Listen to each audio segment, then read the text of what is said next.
Hello. Testing, testing. Test, test, test, test, test. Test, test, test, test, test. Hello, hello, hello. Hello, hello, hello. Is anybody there? Can anybody hear me? Bum bum bum bum bum.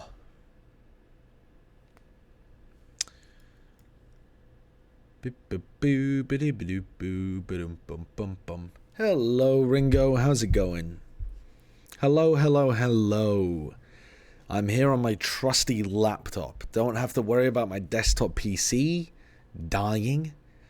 I'm here in Los Angeles, getting ready for VCT Americas. So I'm not at my house. I can't work on my desktop PC at the moment. I'm just chilling with my laptop. But I thought I would do a stream because there was pretty enormous changes for Ascension, and I want to talk about them. But I also just wanted to do some VOD review too, because I've got to watch some games before Plat Chat, which is on Tuesday. But you know, it's over this weekend. I'm going to be working, so I need to do some VOD review in the meantime as well. What game am I casting? I am casting Sen NRG, and then let me have a look. I'm kind of at the moment just focused on that game, but I'll tell you guys what I'm casting for the week. I am doing... Now listen, I could be totally wrong here as well, because I have been known to be wrong. But I believe I'm doing Sen NRG, Loud EG, and then G2C9. I think. So, we got the good games this week.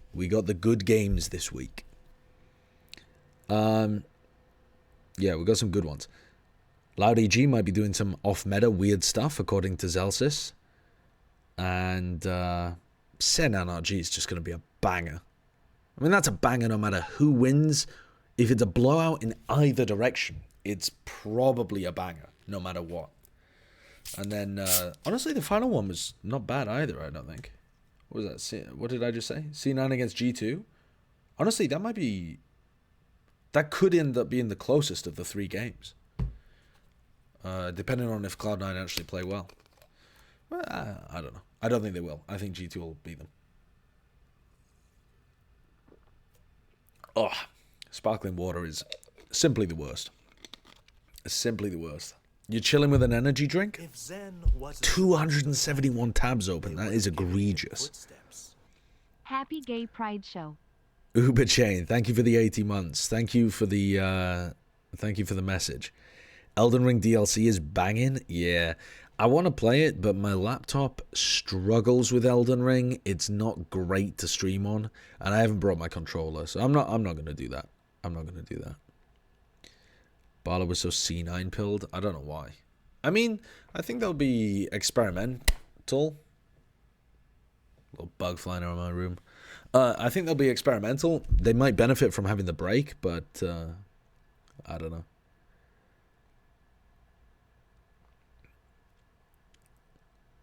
No, I did not fix my PC. No. What do I think of the game Heretics NaVi? Okay, so let me talk you through what this stream is going to be. I want to talk about Ascension, and then I might talk a little bit about like ISO nerf and that kind of thing.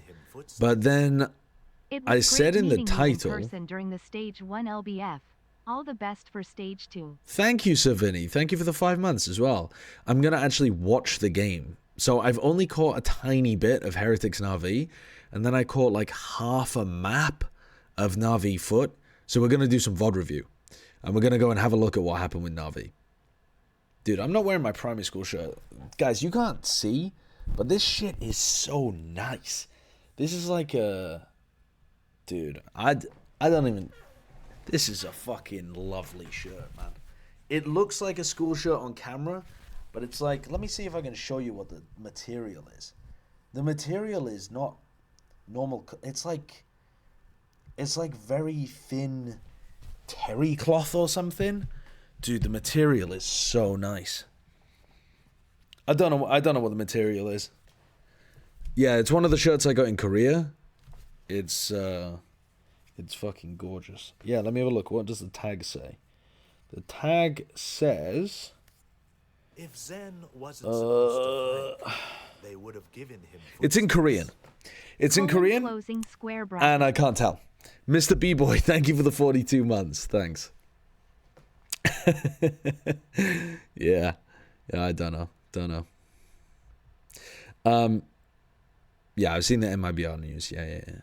All right, so I want to talk about Ascension. So, just off the rip, chat. What do you think about the Ascension news? Like, good, bad? Do you think it's...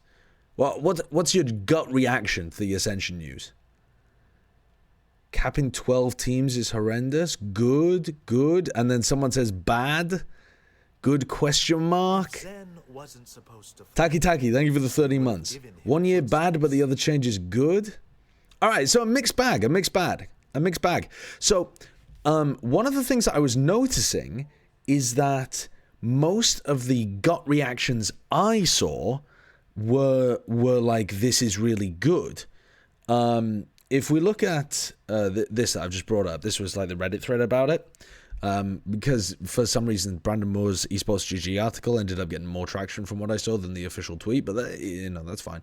So people are saying like, the number one upvoted comment is huge change, good for the partnership scene in my opinion, but less so for the other teams fighting in Ascension, which that's a bit balanced. I mean, I'm going to go into it in a bit more nuance than a single sentence, but that's not a bad TLDR. The next like comment under that though is, it's an insane change that makes the system perfect now. Never thought I'd see the day. That's so bonkers that's almost like satirical. Like, that is it's not a perfect system. It is absolutely not a perfect system, and I think that people are going to assume it's an excellent change because it's what most of the community have been wanting, which is the system to go in a direction of like promotion relegation. You actually earn your spot. If you have a team in Ascension that does really well, they stay in tier 1. These are the kind of things that Ludwig was talking about previously when he was saying that there was a lot of changes needed to the way that Ascension teams work in order to justify people really getting involved. But I don't think that it's as perfect as people might think, and so I want to go through it in a bit more detail as to where I see the pros and the cons for this, because I think overall it's actually a bit of a bad move for tier 2, and I think that just because it's something that feels a bit better, I think it's actually going to disincentivize investment in the tier 2 scene. And that doesn't mean that it was a bad decision from Riot necessarily, just because its effects are going to be bad for tier 2. Because sometimes you have to make decisions like this based on the reality of the world and how much people are willing to invest and that kind of thing, and how much people care about certain things. So let's have a look. So starting off, if you haven't seen the announcement, the TLDR is 2025 has performance-based extension for Ascension teams. So instead of being auto-relegated after 2 years, no matter what, even if you won champions after 2 years of being in Ascension, you were going back to challenges. Now, let's be real, right, for a moment. That doesn't mean the players were going back to challenges. That means the org was going back to challenges. If you have a team like, let's use G2 because they're the most successful of the current Ascension teams. If G2 won in next year's champions, right, as they were about to go down, the last hurrah is that they win champions. You're telling me nobody's signing those G2 players? Nobody's signing Valen and Trent and Jonah P and Leaf and stuff? Fuck off. Yes, they are. There's so many people who would be willing to sign them. Just because the org can't keep them in tier 1, the org would get dropped down. So I thought that this was always a weird like straw man that the community and people were talking about, and normally the org owners were talking about it because it would force them to have to give up their players basically, because they wouldn't have the necessary leverage to be able to keep the players. And yeah, that does suck for the org owners, but the way that the community was making that seem like it was really unfair for the players, like the players would survive in tier 1 if they did that well anyway. But okay, now the organization, and therefore the full team, because they'll probably stick together if they did that well, will stay in tier 1 for a bit longer. for another year or maybe longer, depending on how well they play for a long period of time. And then they've connected Premier and Challengers together, which is really cool. Love this. Definitely. I'll talk about it a little bit at the end, but it's not really that important. This one's really the big deal. So they're talking about Challenger Leagues as they've integrated this year. I thought it was funny that the 4 Challengers players they mention as being like elite players that got to the tier, they're all European. Wood's Turkish, Miniboo's Lithuanian, Narrate has, well, I guess Narrate isn't European, but he's playing in Europe, and then John and Narrate are like swapped around, right? It's like John's a European player that was playing in Americas, but I thought that was quite funny. But yeah, it doesn't exactly fit it. And yeah, sure, John is not European, but he's part of the EMEA region if he was competing in his home region. Anyway, beside the point. So this is what they're doing. They're removing the auto-relegation and they're replacing it with a performance-based criteria. They've actually got some good performance-based criteria as well. I'll talk about that in a sec. But they're also changing the Ascension term length. So to me, a lot of this reads like, this is what the community wanted, but it's also coming with these things as well. And these are like the necessary bad things that are happening because the Valorant scene and just esports in general is going through a bit of a downturn right now, and these are the ways that you're giving the community like the sugar pill to take it down. Well, I mean, this one's a necessary result of this one as well. So okay, you don't get auto relegated, but you only get 1 year when you get to the tier 1 level, guaranteed. And there's only going to be 12 teams in each league. So immediately, let's start at the bottom. 12 teams in each league. So that's 48 teams across the 4 leagues, down from 56 teams, which is what it was going to be with 14 teams in each league. So that's 40 less paid players, right? Because that's 8 less paid teams across the leagues. So that's 8 less org opportunities as well. If you're thinking about investing in Valorant, that's 8 less opportunities than you would have had under the previous system of being able to try to make it at the tier 1 level by getting through Ascension at some point. So spots are more limited than they were in the past. And that inherently is going to disincentivize people to invest time into tier 2 because there's less opportunities. Remember, whenever I'm talking about investment into tier 2, you've got to be considering your return on investment and versus the investment that you're going to make.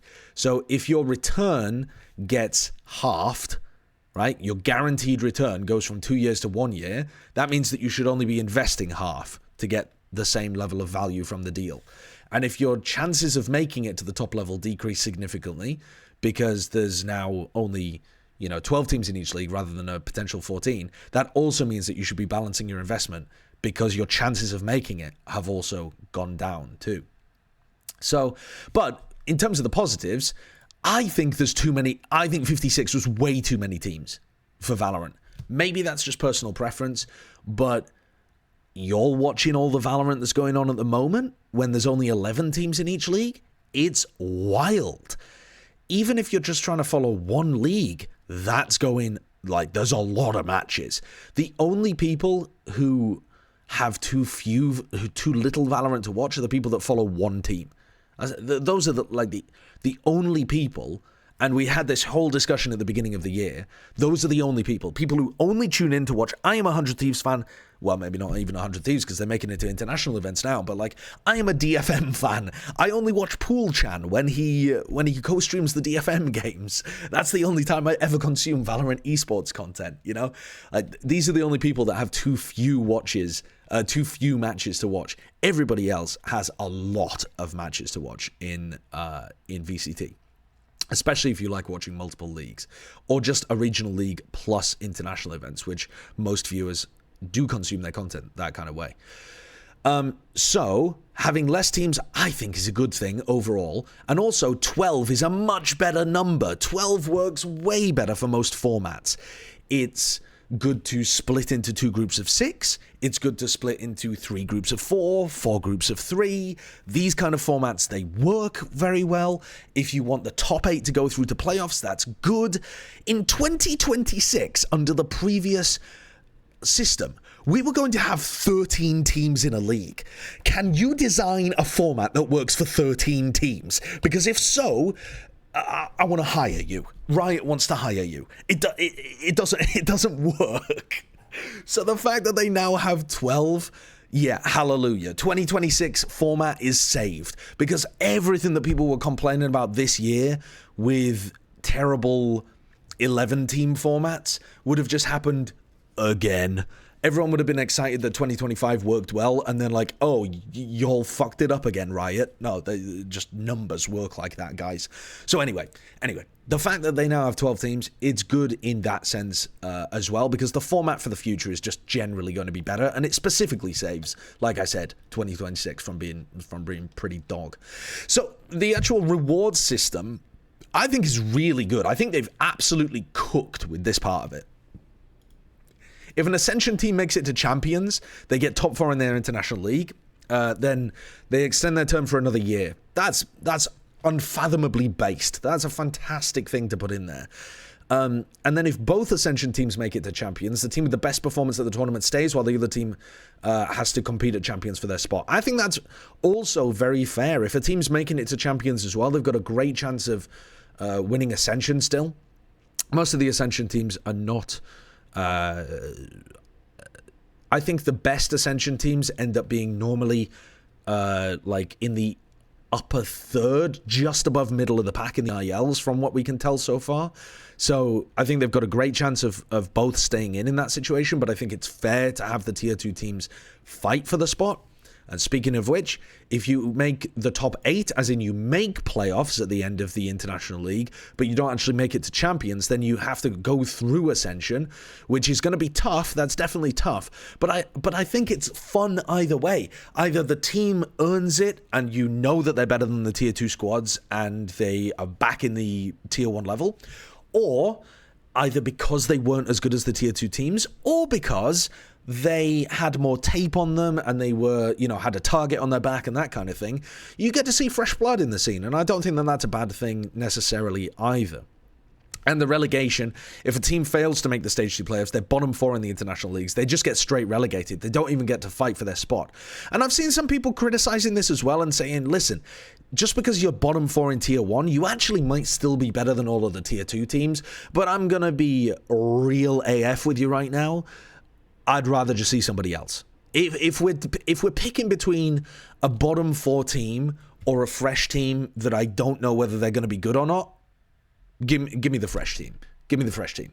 I actually genuinely don't care if that team is worse. At that point, I would like to see change from a fan perspective rather than strictly the best tier 2 teams cycling around, because you never know. Just because they are worse at the time doesn't mean that they will be worse when they play like a full year, or doesn't mean that they won't invest more or pick up somebody new or something like that to improve their chances once they get to the tier 1 level. So I do like this system. I think they've absolutely cooked with this system. And because people wanted some aspect of promotion relegation, and again, I just want to take a tiny tangent here to talk about the obvious elephant in the room throughout all this is only the Ascension teams participate in this up and down movement. It's not the partnership teams. And I just want to let's take a thought experiment for a moment. If you said, this is cool, but I actually want more, I want the partnership teams to also have promotion relegation, I think we just end up in a world where those orgs leave until a non-partnered team wins Ascension, and then they try to buy that team again. I don't think if you get demoted from tier 1 back down to tier 2 and you had a partnership slot, if we're talking about teams like, people bring up the teams that haven't invested in their slot, people like, they like throwing around the names like EG, MIBR, that kind of thing. I think if you have that constant relegation promotion, there just isn't enough of the pie. There isn't a large enough pie for that to function right now. Esports is not big enough. Remember as well, when we're talking about this, even with only 48 teams, if those 48 teams have 5 players and a coach, right? But maybe we just focus on the 5 players. That's still 240 people who are making a full-time career out of playing Valorant at a tier 1 level. They have the minimum salary of the 50k. They're often, a lot of them are going to be on higher than that. The median salaries are going to be significantly higher. And so 240 paid professionals is actually way, way larger than you would expect from the revenue that flows through this kind of space. If you look at traditional sports when they were the same kind of size that we are right now, most people actually had a full-time job and they were doing their pro sport, not even really as a pro, as like a semi-pro. And we've taken the full jump into pro by using a lot of venture capital money and using sponsorship money, some of those sponsors ending up being burnt as a result of that because they don't see the return on it, and promising a lot of growth that hasn't really materialized. Some growth has, but not explosive levels of growth. And so again, part of what's going on right now is a little bit of a restructuring towards making things more reasonable rather than trying to treat it as a startup tech firm where you just pump as much money into it as you possibly can in the hopes that it'll grow and then become profitable in the future. So I don't think it's feasible. I think it kind of undermines the entire point of having a partnership system if you have promotion relegation. We're not in a spot where we can run like the English Premier League, where we send parachute payments down from the top level teams to the lower level teams. The teams at the top don't actually have enough money to send parachute payments down like that. There aren't enough, media rights deals or sponsorship deals or stuff like that, even digital goods deals, to make that a reality. And so I think having a focused core of teams that you can actually support, and so they're incentivized to invest, is a good thing. And as we'll see, I actually already have some issues about whether these Ascension teams are incentivized enough to invest. But I'm kind of trying to focus on the good things at the moment, and I think they've cooked with this. This rewards performance. It rewards investment. It rewards trying to be good with your Ascension team. Even if being good is only top 8 is still a playoffs level team, and I think that's a good metric to use as you're a capable squad. But it is still only that one guaranteed year. Now, just to talk about the one guaranteed year, though, as well, because after this, the article just starts, mostly talking about Premier and stuff like that. But to me, there's an extremely important topic here of just discussing the one guaranteed year. Because like I said, you always have to be thinking about investment versus return on that investment. And so if winning Ascension now only rewards orgs, and the investment that they make in tier 2, that's only rewarded with 1 year guaranteed at the tier 1 level. That's only 1 year of digital goods sales. That's how most people are expecting to make significant returns. And from talking to teams as well, those digital goods sales, as in the skins, the bundles, that kind of thing, they tend to go up when you win, up when you visit big events, up when you make playoffs, etc. And then they just plateau when you lose or when you are not playing at an international event and stuff like that. So to have an Ascension team that gets to the tier 1 level and only gets 1 year guaranteed of that, to me, if I'm trying to put myself in the position of a tier 2 org owner, this seems a lot worse to me. Because now I get half the guaranteed return on my investment, which means that I should be investing only half the amount that I was previously. You are then incentivized to invest even further money once you hit tier 1 because you want to try to make top 8, you want to win. You can't just coast for the 2 years. And I know that sounds like a good incentive from the fan point of view. We actually do want these orgs to care once they hit the tier 1 level and try to perform. But from an org owner's point of view, these two are opposed. The fan wants the org to spend money and invest in their team and make good content and that kind of thing. And Riot also wants that too. But the org owner doesn't want to spend as much money. They want to try to create as much profit as possible from the situation. And if they don't think that those opportunities for profit are there, they might not bother to invest in the first place. And on top of all of this, you now have to win Ascension to make it into the tier 1 level, assuming that the previous ascended teams make playoffs, champs, do anything basically. Unless both ascended teams finish bottom 4 and just get relegated, you have to now win, rather than in the previous model you had to finish top 2. So again, not only are your chances so much fewer now, there are fewer spots in tier 1, you have to win rather than make top 2, and when you're there you only have the guaranteed 1 year. The return on your investment is so much lower, or the expected value is also so much lower because it's less chance that you actually do that, win Ascension, that you shouldn't be making the same investment as you were under the previous model. And yeah, if both of them don't make champs, then they both play in Ascension. And so, yeah, you could make top 2 in that situation, yeah. So, but you're going to be, in theory, facing stronger competition. But yes, yeah, you're right. I should have modified that previous sentence to say, if one of the ascended teams makes champs, then you must win in your in Ascension. I do want to point out, because some people in the Reddit thread, though, were getting this mixed up. Teams this year did not invest thinking that they only had to make top 2 and were guaranteed for 2 years. They did invest thinking that they were guaranteed for 2 years. I mean, unless Riot communicated this plan with them at the very beginning of the year, but I don't think that's likely because it was so long ago that the beginning of the year started for challenges. But the finishing top 2 and 2 teams ascending, that was starting for the teams of 2025, and that's next year. So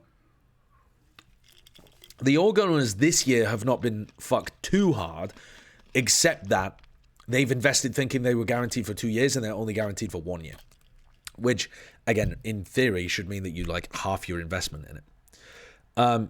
So anyway, returning back to the article for a moment, to discuss some other things that are like fairly good about what's going on here, though, Premiere now actually functions properly.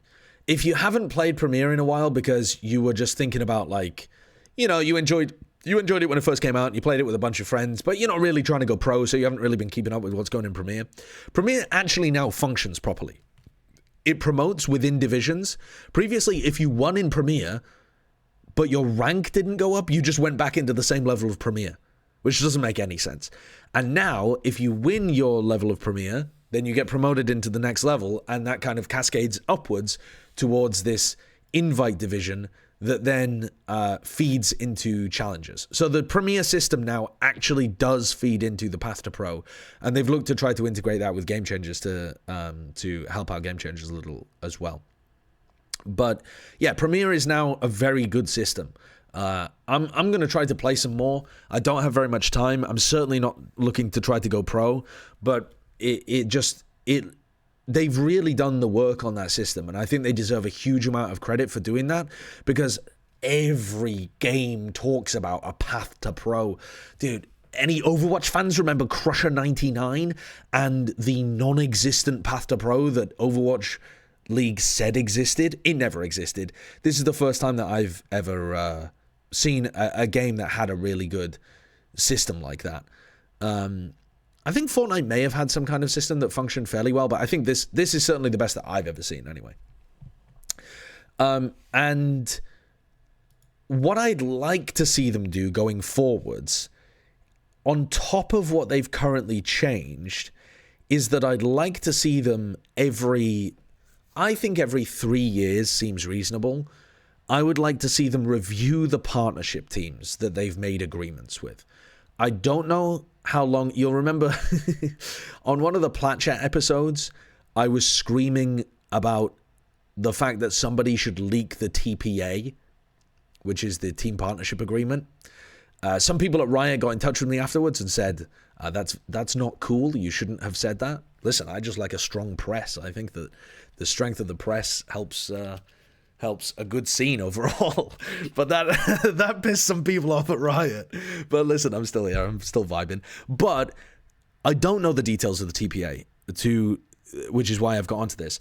And I don't know the length of it, right? So I don't know how long the legal agreements with their partnership teams are for. You know, some reasonable timeframes would be like 5 years, 3 years, something like that. Maybe even 7 years. But you would expect them to be something like that in that rough time frame. I would like to see them, if it's legally possible, for Riot to review the partnership agreements every 3 years and give the boot to some of the organizations that are clearly taking the piss. You know, not completing some of their incentives, not investing in their rosters, mismanaging things. Some that have had problems where they're, you know, like mismanaging in a sense that isn't just failure to produce results, but failure to like manage humans effectively, like mistreatment, anything like that. I'd like to see them review that I think a good cadence personally would be every 3 years and make some changes. I mean, that would put us at the end of 2025 for this first one. But maybe because it's the beginning of the league, you could justify doing one at the end of this year, to be honest, and then 3 years after that. And see whether some of the Ascension teams as they come up justify actually having a spot more than some of the organizations that they've made longer term partnership agreements with. I'd like to see them go in that direction and have regular review processes with the partnership teams, because I think that's necessary for the health of the scene too. But also on that topic, you know, there's a lot of talk about a lot of the fans don't really understand which orgs are shit and which aren't. Just because an org doesn't spend outside of their budget doesn't make them a shit org. You know, there are some orgs that spend a lot of money and are like quite mismanaged. Like, they don't create good content, they don't have good marketing, they treat their rosters very poorly, they don't have good infrastructure around them, but they pay their players a lot of money. Right?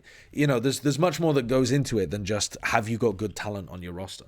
And it is fairly tough to see from the outside, but Riot have the ability to force their way into those kind of, you know, open the books, interview the players, that kind of thing. Nick Larness, thank you for the prime. So yeah. And I think just to end this segment of talking about Ascension, is the overall change good for Tier 2? Frankly, I don't see how it could be. Because the only people it benefits that are in the Tier 2 scene are those who are confident they are going to keep winning. And really, in sports, nobody knows that. You could have a really cracked team that comes through Ascension, and something might go wrong with them in, you know, a year later, and you can't guarantee your team's going to be good for a couple years. Like, nobody really can guarantee that that's going to happen. You can guarantee that you're going to try to be really good, and you can feel justified that it's a meritocracy now, that if I really put in the work, I'm going to get there. But that's the same bullshit lie that the American dream is built on. Nobody really knows that they can be better than everybody else, and there's plenty of reasons why things might be outside of your control to that degree. But who it hurts, in my opinion, is basically every other org that's looking to invest. Like, the whole point of the Ascension system was that there was a carrot on a stick, and like, the Tier 2 scene is actually not that juicy, but this carrot is really juicy. Come on, come and get the carrot. Woo! And they throw the carrot away, and you have to and you're running after the carrot, and you're spending money to go and chase the carrot. And if in the end a different rabbit ate the carrot, but next year there's another carrot. And now they've made the carrot half the size and more difficult to chase. But if you get the carrot, you can keep eating more carrots. I don't think I want to be in the carrot eating race. Like, You know what I mean here? So, is it good for tier 2? I don't think so. Is it good for tier 1? Yes. I think it's good for the teams that make it to the tier 1 level to have this this continuity with the teams that win. I think it's going to feel a lot better from the fan perspective too, of this team made it to champions. They are good. I see them next year. They earned their spot. Like, it feels good. In your soul, it feels good. It feels justified. It feels right. The problem is it doesn't really work with the economics of the scene, in my opinion. And the other question is it necessary to make a change like this? And I think it was necessary to make a change where we reduce the amount of teams involved in Valorant. From my point of view, I think it was necessary for us to limit the amount of teams to 12 in each league. I do think that was necessary.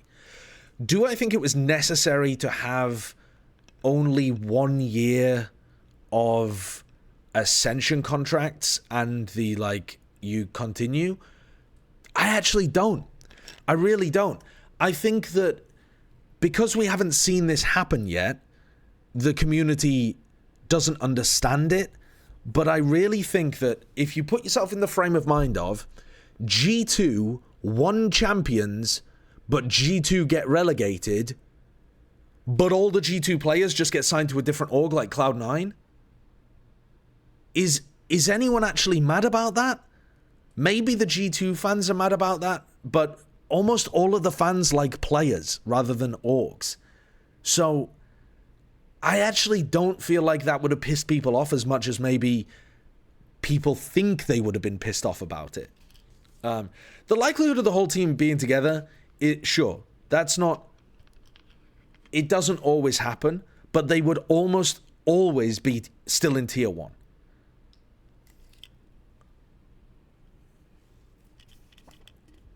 I mean, for example, when EG won, but they couldn't hold on to their players, all of the EG players are still in tier 1. And it's also, there's no guarantee that just because a team wins champions, they hold on to their players. I mean, Loud didn't hold on to their players. EG didn't hold on to their players, even though the org existed. So, it's ridiculous to say it's a bad thing because those players would break up. Those players break up all the time anyway at the end of a season. So, I think that would have still been fine, but clearly that's not the way that people wanted it to go or thought they wanted it to go. And so, yeah, we find ourselves here. I worry, though, that this... I'd like to hear from Tier 2 org owners, because people like Ludwig were saying that they wanted some system like this, where teams stayed at the top once they earned their spot. And maybe for Ludwig, Mr. fucking Moneybags, who's got a cube made of tungsten or whatever that he lets his chat buy with his credit card, maybe for him, actually the economic incentives don't matter that much and he just wants it to feel good in his heart. But I think for most people who are maybe a bit more business oriented, I think this is a worse change. But I would love to hear what the org owners think about it.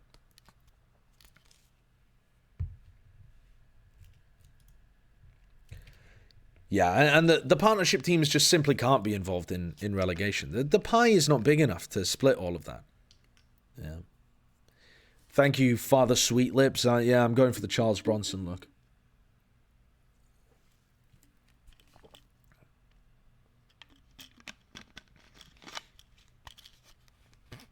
Yeah. Yeah, I agree. I mean, that's the vibe that I've got from Ludwig in the past. I just don't think this change does it. I don't think this change is actually healthy for incentivizing investment in the tier 2 level. I think Riot don't care if orgs are in tier 2. They want a path to pro with mostly unsigned teams, and essentially when a team ascends, they get to pick whatever org they want to go to and then just have them in the league for a year. Yeah. Yeah. But I mean, at that point, it's you're going to get a lot fewer players. The more you create a tier 2 system that can't pay people, the more you disincentivize diversity in your game. Because the only people then that can compete are people with money, from money, able to live on some kind of like student loan, if they're not earning income from the game while playing it, then anybody who is from a less advantaged background is going to be horrendously disadvantaged. So you're just going to end up with, I mean, yeah, more people like me who were able to do esports because I had some money when a relative had died and left me some, that I could sustain myself while I was doing it. That's generally how I got into esports. I don't know whether people know that, but I had like a relative who died, left me $3,000, and that sustained me alongside me writing esports articles for Overwatch. I think I earned $4,000 that entire year. And then on top of the 3, I was able to pay rent and live and earn enough, like, do enough work experience to be able to continue the year after. Like, if I'd had to have a job at the same time, I don't think I would have been able to do enough work in esports to get a break. Like, it's just, yeah. Yeah, the rent was cheap. I was in an absolute shithole of a place. I was living in Preston in the UK.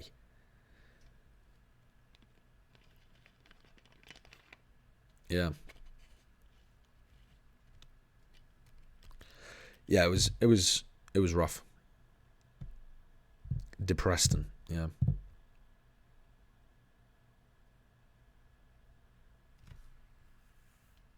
I don't understand how Riot expects teams with a year of Tier 1 experience would lose to teams that have played Tier 2, who are usually much less experienced.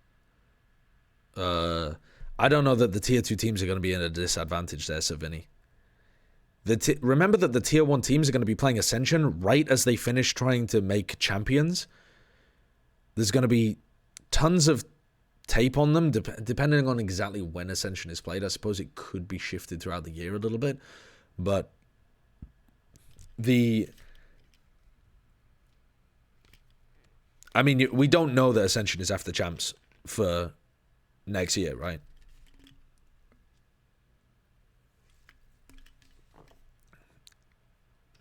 If I was them, I would put it before, but I don't know if that's what they're planning to do.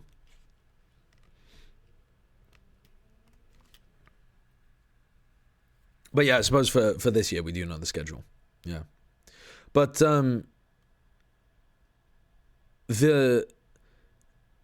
Tier 1 teams that play badly this year, I think you're underestimating how good the Tier 2 teams are when you say stuff like that. Like, the Tier 2 teams, I think, could beat the piss out of most of the bottom Tier 1 teams. Top Tier 2, I think, would maul some of our bottom Tier 1 teams. And the idea that, like, poor little Tier 2 teams having to play Ascension against the big, bad dogs who have all of this experience. Some of these teams are shite.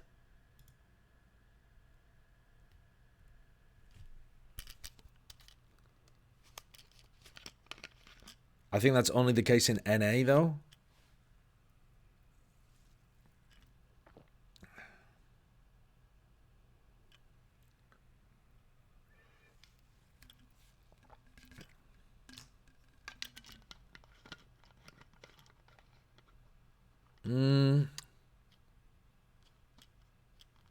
Possibly. I'm not actually sure, though. I think if... I know that Bleed have had their nightmare scenario this year, but I think if Bleed from Ascension last year, when they were playing with, like, you know, the full roster with Juicy and Neff and stuff, if they played against DFM of last year, I'm pretty sure Bleed would have shit on them. Just because they are performing badly after they made a bunch of roster changes and couldn't keep 2 of their talent and stuff heading into this year, does not mean that that was the same Bleed. You can't use those results.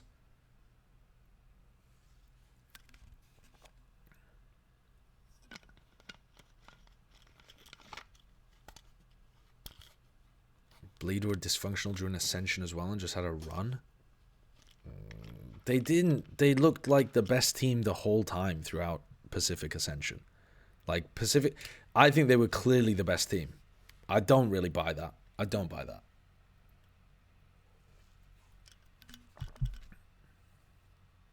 The Tier 1 team playing in Ascension still made playoffs? I don't really know what you mean by that, Savini. Oh yeah, there's no guarantee that Ascension teams will look as good as G2, like making internationals and stuff. No. Scary and Crazy Guy hated each other, and the winning paved over it. I mean, winning will do that, yeah. But they were winning. They were decent.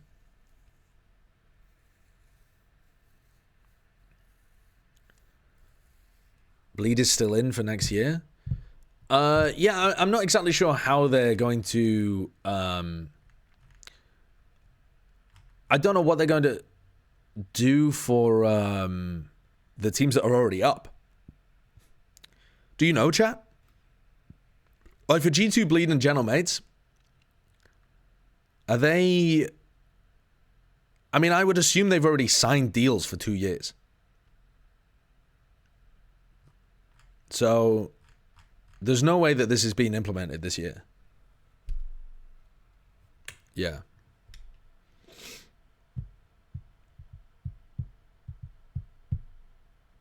Wouldn't their original contract have ended at the end of 2025 anyway? Yeah.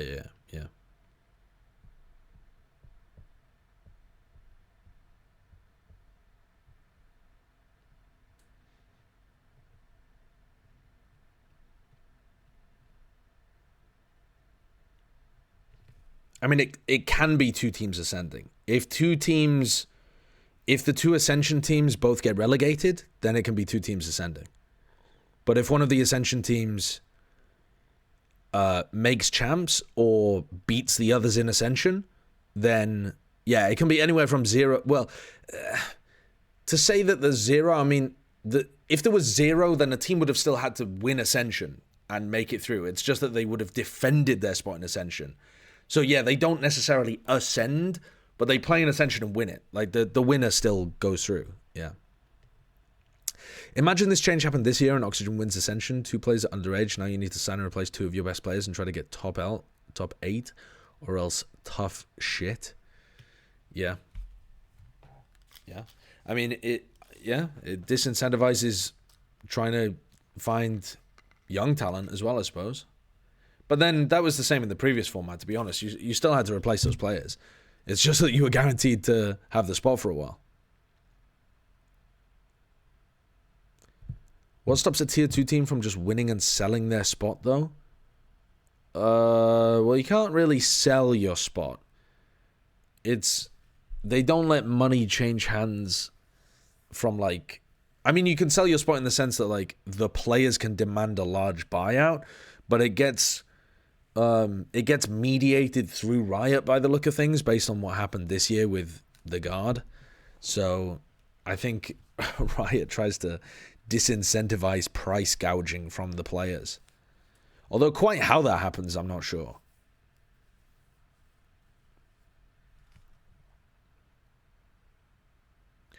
If the promoted Tier 1 team is playing in the Ascension tournament and not also relegated, they must have placed 5 and 8 in the regular season. Oh, 5th through 8 in the regular season. So the Tier 2 teams are not playing the DFMs, but like the Crews or Vitalities of the leagues.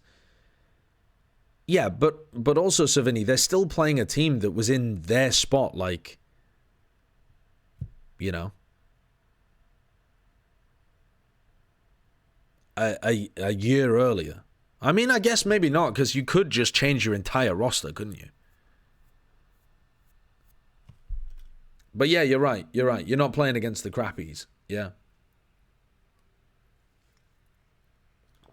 But I mean, your point just makes it even more difficult for the Tier 2 teams to actually break through. So, yeah, I think it's bizarre. Doesn't this confirm there will be 8 teams in playoffs next year? Yeah, but that also makes sense, Sprite. I mean, with a 12-team system, 8 teams in playoffs is very good. A very good number. The problem with Tier 2 is always the fact that there is 1 chance a year, maybe up to 2 slots. Well, no, that's still only a symptom of the actual problem, Wagon. The problem is that there's no money to go around. And the symptom of that is there's only one spot available. There's like, you know, the pie is not big enough to give slices to everybody.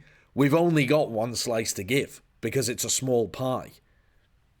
In order for the slice to even be meaningful, there's only a limited number of slices we can make. And so there's only one slice to give.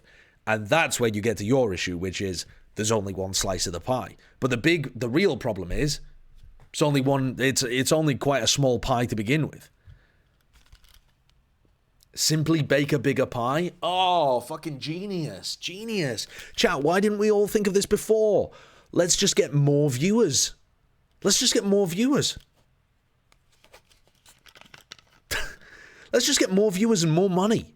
God, we're so dumb. Why didn't we think about that? Guys, bring in the money machine.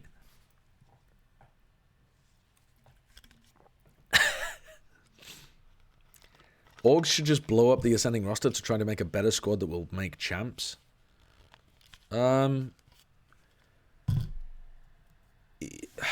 Yeah, unless they think that the ascending roster is really, really good. I mean, some ascending rosters are going to be, like, cracked, or at least have a core that's better than anything that you could put together on the free market. But yeah, in theory, yeah, that is something that people would be incentivized to do, yes.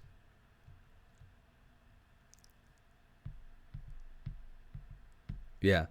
This is also, guys, why I was making a big song and dance about the fact that they cancelled that Riot, what was it called? Riot Esports Network? Is that what they called it? REN? It was something like that. Do you remember I made a video about it where they said that they were cancelling this project that they had previously described as the future of esports, where you, like, watched the games through their digital platform and they could, like, live sell you stuff? Yeah. Yeah, I mean, that's... When you're cancelling projects like that, which are the actual attempts to make the money machine, uh-oh. Uh-oh. Oh, we don't have money to make the money machine. Uh-oh. Yeah.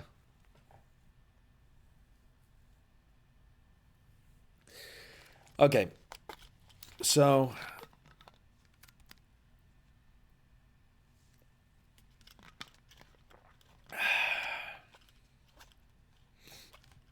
All right. I do want to also watch some NaVi games. So, NaVi played against Heretics, and they got fucking battered. And Woot went nuclear. And then NaVi also played against Foot. I watched a bit of this game today. I watched like half of Lotus. I watched this half of Lotus. And then it quickly spiraled out of control. But I do want to watch both of these games because I thought the NaVi looked fairly decent. To me, they looked like the third best team in EMEA, along with Heretics and Foot. Now, bear in mind that they have lost to Heretics and Foot. But also, the teams that went to... NaVi weren't the team that went to Shanghai. It was Fnatic. So I'm trying to get a sense of, are NaVi good, they're just not as good as Heretics and Foot? Or have NaVi fallen off a cliff? Because their recent results, like NaVi's results page, that's looking like a lot of red out there, brother. Losing a BBL was not great to end the regular season of Stage 1, but at least then they beat Fnatic, and then, I mean... had a tragic singular limb game against Heretics. So I want to watch both of these games. It's only 4 maps and then I'm going to go to bed. So I'm only just going to VOD review these 4 maps. But yeah, my main goal here is to figure out, are NaVi good and getting outclassed, or are they shit? So let's have a look. In the end, but NaVi have been able to toil away, right? They know if this map was left open, Heretics were going to walk into it, but this composition, Josh... Hello? I don't know where I... Alright, let's go back a sec. Right, so, as Pansy was just saying there, Team Heretics have been picking Sunset all the time. So actually, let's take a moment to just have a look at what the map vetoes were, because it seems really weird that you wouldn't just want to get Sunset out of there. NaVi banned Lotus. Don't know if that was their perma. What did they ban last time? Last time they banned Breeze, and they barely lost Lotus, so it seems like a weird map veto to me, but okay. And NaVi banned Icebox before that and didn't play it against Fnatic. Okay. Alright, so that's a weird one to try to opt into Sunset, but hey-ho, there you go. So they're going to play a Jet on Ardis. Otherwise, you know, a fairly normal-looking comp. A lot of people are playing like the Chaos Over kind of stuff with the Cypher, but yeah, the Jet's just slightly different. So either Ardis Comfort or, I mean, I would imagine it's Ardis Comfort, but maybe it's got some big reason behind it. Into it, but this composition, Josh, I don't know where I sit on the Jet here. I don't know how I feel, but I guess the proof's in the pudding, right? We get to see it quite clearly. We're going to have to see a lot of mid here. I have no idea what they're going to do with the Jet otherwise. So they're running Benji Fishy's cam in market. They spot it. That's a standard one that Benji's running all the time. Ah, they do this play. A little flash dash up, trying to catch somebody that would be playing mid in this kind of area. I like that. That's a cool idea from NaVi. We've seen a lot of teams go for some kind of play like this. Immediately, Heretics are trying to fight over Boba, and Woods picked up Ardis from behind. It looked like NaVi didn't really have a game plan there of what to do. They're still doing an alright job. But it looked like NaVi didn't really have that much of an idea of what to do once Ardis didn't find a kill. Oh my god, that shocked that. That's ridiculous. Not only does it find Sugetsu, but look at the state of Zipan. 11 HP, and he's going to have to get the timing just right for even a chance at this. One thing I think that NaVi are quite poor at is syncing together fast hits. So like on the pistol round, when Ardis dashes in like this,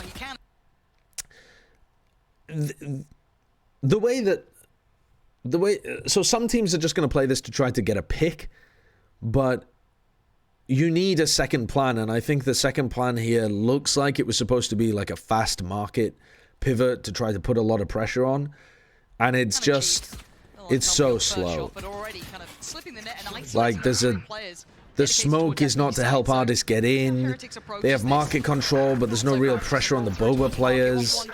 Like, you know, it doesn't look like they actually have the pace and the utility to be able to scale off the spot that Ardis has got himself into. Doesn't look that great. Teams like Heretics are so much better at playing at high pace, whereas NaVi, they are not a high pace team. They are a fucking slug team. They are a slow team. What's up, Dez? Yeah, I saw you were popping off, giving you takes in the chat. I'm sorry I couldn't respond to all of them, but see you around. NaVi right now is just trying to make every map Ascent for them. Like, we're so good on this map. Let's try to make like everything be this map. Get the Sheriff out on Ardis. Let him walk around the map. Look for an opening at mid. Again, I think this is something that we're going to look forward to for the entire map, basically. And I also want to see how well Ardis gets played in as well, right? How well notice how Benji's moved his cam again. So they know that it's up in market, but he's just shifted it over a little. So he's got like, he's still got a crack angle. You see there? I mean, I didn't quite show it, but if I go back a frame, look there, you can see the cam has the angle here. So normally the cam would get more of a like straight face on angle, and now it's got like a, you know, more of a sliver. There are some brilliant players in that regard, but again, we'll see how that goes forward, because this isn't the round. They throw a paranoia off the back of it. Nice stun as well to catch somebody there. Yeah, it's beautiful from Heretics. It's so nice. All of this just based off the cam contact. And the neon stun is superb in that kind of spot. So I'm just going to skip this one forward. Such a curious thing. I don't think we'll be able to see everything, but alright, so 3 Bulldogs and a Guardian. They're running a 4-1 Ardis. Gets stunned, throws down the Cloudburst. God damn. Paranoia looking quite nice there from Boo as well. This becomes difficult. Now, a little bit of Heretics. I'm just going to go back a second here. Zipan only has 1 flash in this round. So they have 1 flash, no shocks, 1 teleport. But already seeing this composition here, maybe a little telling. It's hard They use their first they use their, like, Zipan's just used his only flash at the very beginning of the round. to know, because it's not like Angel won't have a strong voice, but That's the only KO flash they have the whole time. Like, there's no util pressure here on Miniboo. Like, Artis has been stunned and paranoid, and the rest of NaVi just, there's nothing. They had one flash recon at the beginning, and now Team Heretics just re-clear this area and get a kill. Focus on what Heretics can achieve. Already Miniboo with success. Takes away Artis and falls away. That's the There's tip just of the spear nothing. blunted, and now the rest of NaVi Angel has to work drones without towards him. the left This becomes side, difficult. Now, a little bit of a and, mid-presence, you know, yeah, from Sugetsu, Zipan and but Shao are not we'll see if any of them get threatened on the fighting, cross they're if they not need throwing a counter paranoia, they're not Now, actually, trying to very heads trade up out, from they're Heretics just, to replay with that they're just outro. fucking bye-bye, Artis. Very aware, yeah, noting Sugetsu, but still a God damn. fantastic Oh, shot god out damn. of Oh, Forward. god damn, this guy's good. Sugetsu outdoing Oh, his god expectations. fucking damn, this He guy's had good. no right to that, but he just keeps succeeding. Now, Wu didn't get noted on the knife, so he gets a second. Nice from Wu. Very nice from Wu. Oh my god. Oh my god. Oh, I would be fucking fuming if I was Sugetsu. Fuming. Anything you can do, I can do better. And that's a perfect display of that. I do wonder if that is a limitation of Navi's comp there. They had the knife up the entire time for the KO, but Karma, thank you for the resub. Do you think the Navi releasing the coach is the reason why they've been struggling? I don't know. I've only just started watching this game. I would doubt it though. I doubt it. Nice work there. Just watching this one back. Normally, losing a coach doesn't mean that you instantly start losing games. Have you got center energy? Sen. The scaling there as well, but instant fast play over at B. Immediate paranoia usage there. Out the paranoia, everything put in. Miniboo still Zipan has a again stun doesn't have in hand utility. if he feels like he needs to slow the I roll assume further, he's but got they enough can't money to be able to buy springboard. next round. They've Though. identified probably where Benji is playing, so they can lean a little heavier in towards his A site, but that one way is going to be sticking around. And I like this idea of contacting up from NaVi. They forced out paranoia early on, and now they're just taking a bit of elbow control, but it's going to be very, very tough to hit site. So that's no problem there. And they've even spotted Sugetsu, so they're going to know that everyone's probably around this side. And it's all about patience here. NaVi probably going to test that a little bit. They have so much info on the defense, by the way. They have this trip B main. They have Cam watching like this crack angle in mid. They can keep a 3-player stack on A where they've heard all of the noise. They have full info in mid if anybody was scaling up. They still have like knife that they can use over towards B main if they feel like if people cut noise over on this side of the map, they can knife after a little delay and see if there is anybody in B, and then just keep people there if they don't see anything. A couple of weapons here and there, so it's not out of the realm. Paranoia used there as well from Shao. I mean, I don't think that this is ever going to work really as an exec, but you know, you've got to try. They actually didn't do a bad job. They took 3 of their players, but it was alright. This is a very winnable situation here, but out of abilities for NaVi. Now, it's not that people thought Wu would lose his hands because he's off to list. Wu didn't play. He didn't frag consistently this hard when he was playing Initiator at the, for them in stage 1. He had some outrageous highlights. But he wasn't always at the top of the scoreboard while playing Initiator. NaVi was kind of sad about though was that as soon as they get Benji or even like I don't know if playing at Shanghai just increased his confidence enormously. But I mean he plays as if he's the best player in the world right now. He's playing as if he's untouchable. Trying to play like one step ahead. Oh, you're gonna go for Benji? We're playing 4 people on B with him. So they're going to start this round off. So look, Shao is ready for the fast play down mid here. They're expecting this to be... Because NaVi have rifles back online, they know that Team Heretics love to go for set plays. So they're expecting something like the flash and push, you know, where they flash and run the neon down mid, and they try to put a lot of pressure onto a player in Sugetsu's position. So they're NaVi are set up at the beginning of the round to counter that. They're just kind of like... You know, holding paranoia, getting ready for it. Absolutely on the money. Keep your eyes on looking that. to try to take some A main control. No confirmation of attendance off the back of the knife, and look at what Heretics are up to. Already pressuring. Miniboo's going throwing the cage there, making it seem like they're taking some mid control. Okay. Now they push the player over towards A. This seems like a nice read on what Heretics' normal setup is going to be. If they're not fighting over A, if A is the weak side, then they're going to have Boo set up over towards elbow. Pushing back. Hunter's Fury on top, looking to focus out towards CT. Oh, not quite. Caught a tag there, but didn't quite get it, but it does But alright, they have sight. They have sight control. Rienz is going to be retaken here with an op. The space was already there. Spike planted. Tricky, but that's a great shot from Rienz. They're just going to try to... Yeah, they're trying to control that angle when they don't have prio on it. Is bold. Especially without a smoke. Tricky, but that's a great shot from because there could have been any amount of players posted up on Xiao's position there. That's... I think NaVi do a lot of that kind of stuff though, where they seek to try to take fights. Like they try to get 1v1s in these kind of spots. And normally their players are good enough, but I think against a player, against a team like this, NaVi just don't have the firepower advantage. So when you try to force 1v1s like that, you're just going to lose. Heretics have probably better skill, to be honest. And they... Maybe they don't have better skill. Maybe it's equivalent. But I think they have better skill, actually. And they have better team play as well. It's a little bit deceiving, though, because we've seen a pistol and 2 ecos out of NaVi so far. So only really, like, 1 gun round, 2, if you want to, like... So flash, stun, over towards A, makes it seem like that's the strong side that they're fighting over. You're expecting Benji Fishy to be on the other side of the map. Benji also got caught by the knife, so you know that he's on B. By then, it's just too many rounds far gone. But as you so what's the strat here? Do you try to... Let's see if he's able to make an impact here. Make noise in B main and then... use a paranoia or something to push them off the A angle? Where are they going? Where are they going? already say they've kind of pushed out towards A a touch.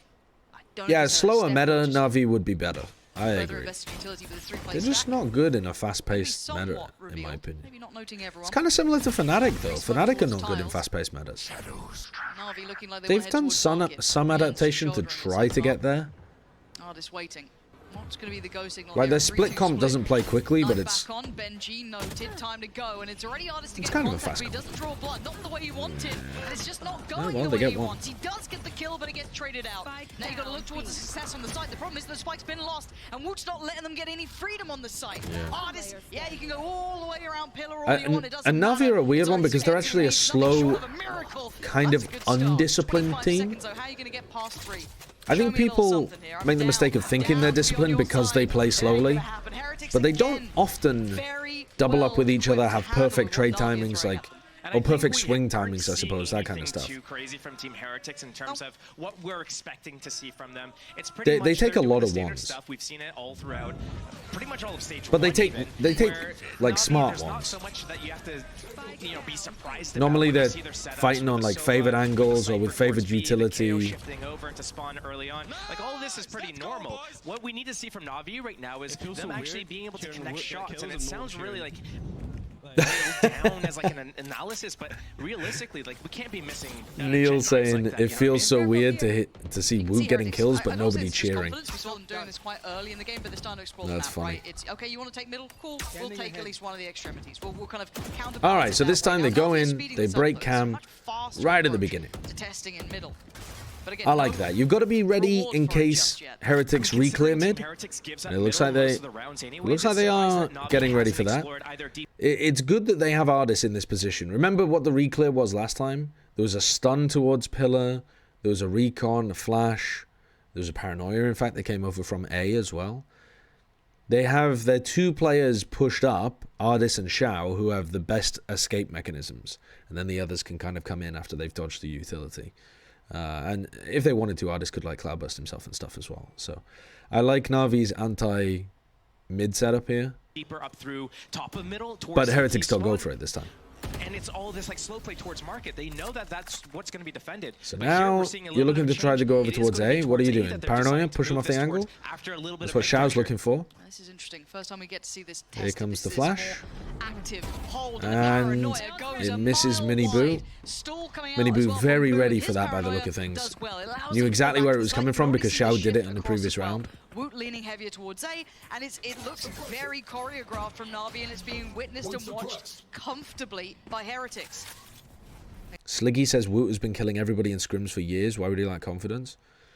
Yeah. Or you know who else does that?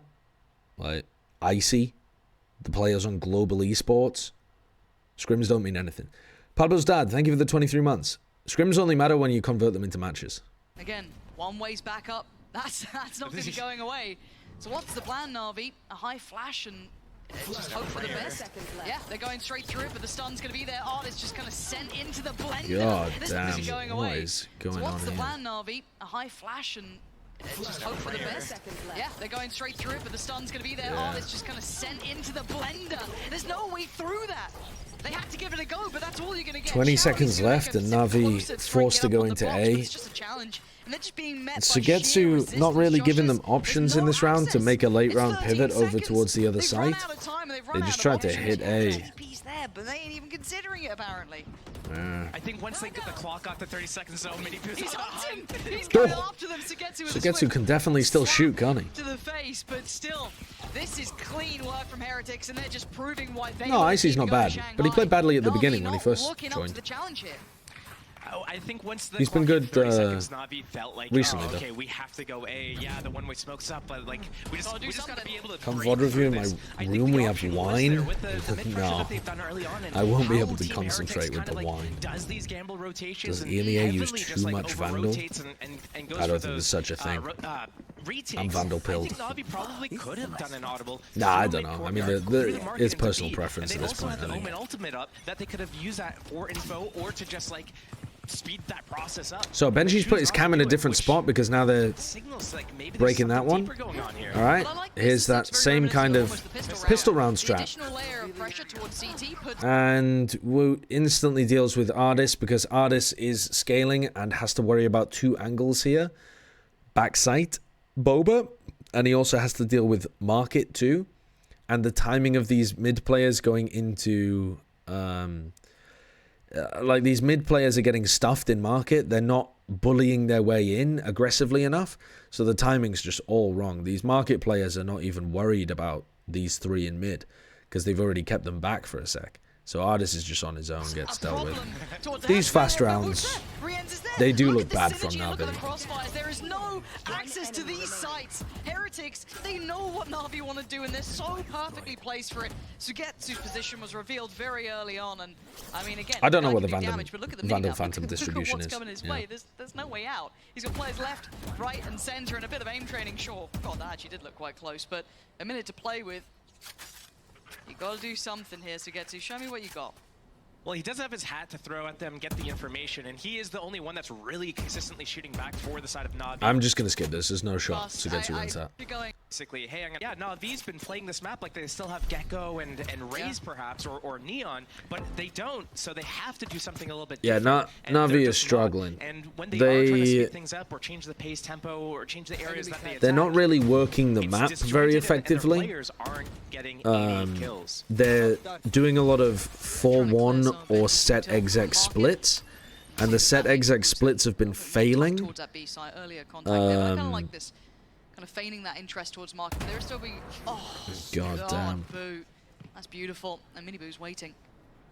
He's still going to check this meticulously. I'm kind of hoping they would. But again, Boo's recleared it. He's already checked. No one's. Wish we could get more data from the Shanghai matches. You can actually. There's a Chinese website that had the full data. The API was not like. At some point, It's not that the API misfortune or doesn't not, exist. Like the stats do they haven't exist. got around. And it Just feels like they for haven't got that whatever close to around reason, yet. I don't even think they've they had only kill give yet. them to the Chinese websites by the look of things. I'm not sure why. It might be to do with the like policy of Chinese data must be held on Chinese servers. There's some weird shit going on there. Hoping for the best, an Angel. Do this round. Yeah, that is tricky. And don't Heretics Oh, they just have know the that. stats for China Yes, now on they do. VLR? Oh, did they just copy They the can other leave them to websites? go walkabouts. They can sit there and play for the fact that he has to plant. I mean, this was an eco round, so I'm not really Almost as bothered about Navi in this one, but But it's not. they need another plan. Like, if I was taking a timeout here for Navi, I'd be looking one of the big problems is this composition from NaVi is not putting any pressure on this trip from Benji. And with Benji's setup, they're basically running the same setup, like almost every round. This time they're actually mixing it up a little bit, and they've got both initiators also playing over towards A. But most of the time, they've been running like 3 players towards mid and B, and then only Miniboo and Boo are playing A. And they can't run a fast hit over towards A because you run into the paranoia and the stun. But if you bait those out and then you go over towards B main and you try to put some pressure there and you insert people into elbow, I think you've got something cooking there. As long as you actually force out stuns and paranoia early so they don't have them to re-clear. But they're not dealing with this trip here. And they don't have the raise to do it, but they have shock darts to do it. And the problem is Heretics just have info all around the map and they're being able to re-clear anywhere that NaVi's playing. With middle, like you can still So I would like to see NaVi try to play fast for map control early and then try to do some retakes, but they've just hit them with a set play. This is brutal. Okay. This is the problem with Heretics. They'll just pick a round like this coming out of a timeout, and it's just the perfect time to hit you with a set play. They're so good. This Heretics team is so good. And you haven't been tested Wait, like this. Yeah, we've been taking this place has falafel we're about to order. Do you down, want? and it works out. So once again, they get that first.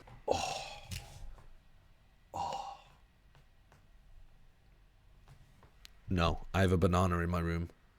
And if I don't eat the banana, then it's not going to be as nice the next day.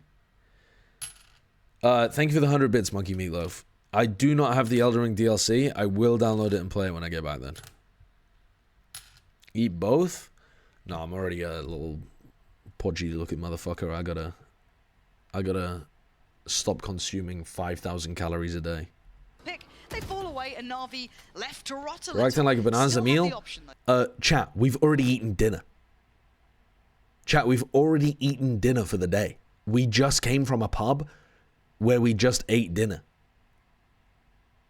But they still have artists with that operator. We're still hoping there's some value to this. Oh, what a time to whiff for Sugetsu. Desperate here, NaVi. They're trying to claw this one back, but already it's not looking good. Artist desperate for someone to show for him. This is wishing GG. he was to get to in that position almost. But this is GG. He's gonna have to dig deeper if he wants this, because a falafel is not a meal? Yeah, I know, but it's not going to be one falafel, is it? Very aware of the possibility, and look how prepared they are for that mid-presence. Another double check. What kind of fucking place? Looking back towards B, quick call towards I'm not even going to engage with that. That's such a dishonest sentence. And attempting this top mid pressure with an op is difficult for No artists. falafel or mega dance? Win Oh, out B well, as well. good. This My is a decision was simple then. Here. And he just can't be proactive to it. Benji's gone down, so a chance here for NaVi. Oh, well, Benji goes down. Heretics No, are it's backside done. and the blast was denied already. Zhao's now in trouble. Oh, it's gone from... New patch comes out. Yeah, this is just... God This is save us all. fucked. God save us all. This is fucked. I can't handle it. I really can't.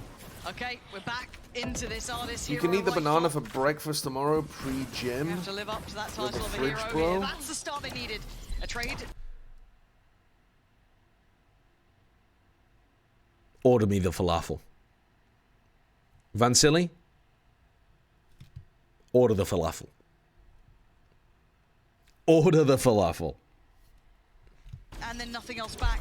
Again, Wu gets to kind of readjust position, play towards the side. He's always here. He's I've been pressured. My mental's too weak. I must build resiliency. I cave so quickly. Still, what are you going to do with it? You're still stalled out here. Where's the go? I don't understand. You use the hat, you get all the See, I like this kind of play if you don't take all 5 people in this direction. If Sugetsu is, you know, literally anywhere else on the map, to be honest with you, but if he's in mid getting you some info so that he knows that they haven't pushed mid, if he's making a lurk play right now through B main because he knows that they're not playing B main aggressively in any of these rounds, it's just being held by the Cypher, you know, anything like this is going to give Angel the option at this point in the round to say, right, we've taken a bit of space, but we don't feel comfortable going for a hit because we think they have 2 or 3 players on site with good weapons and, you know, a crossfire setup.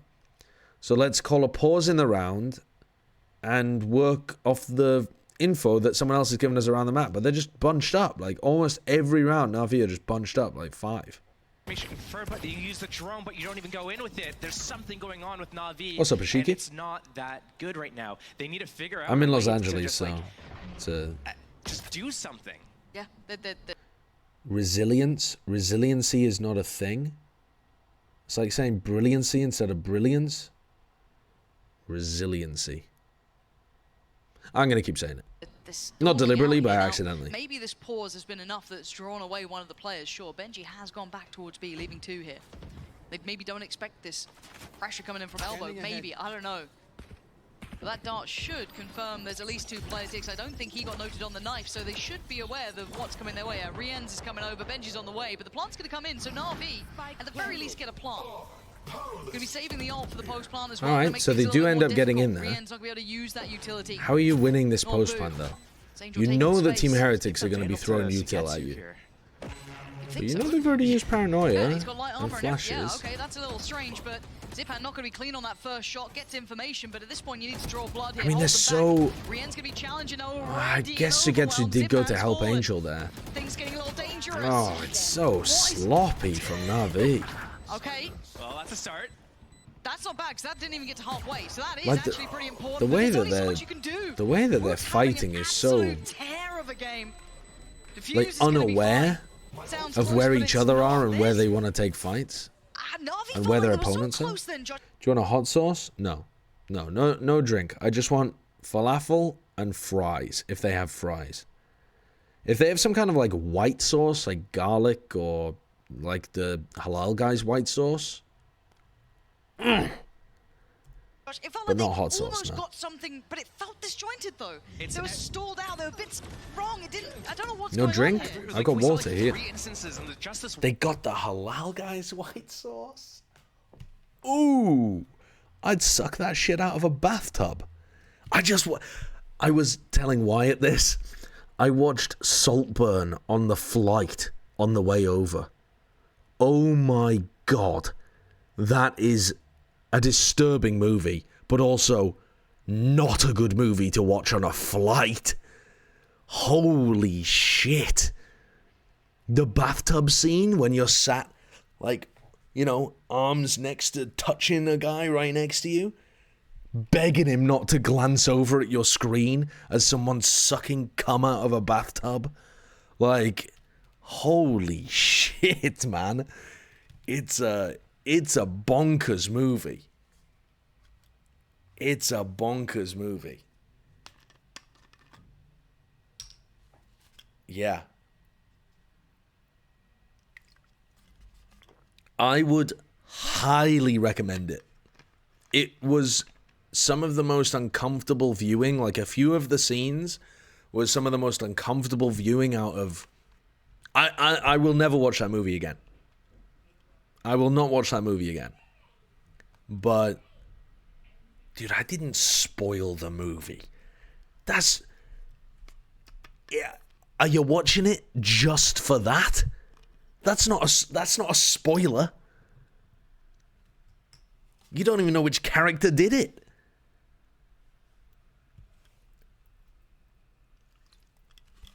What movie are we talking about? Saltburn.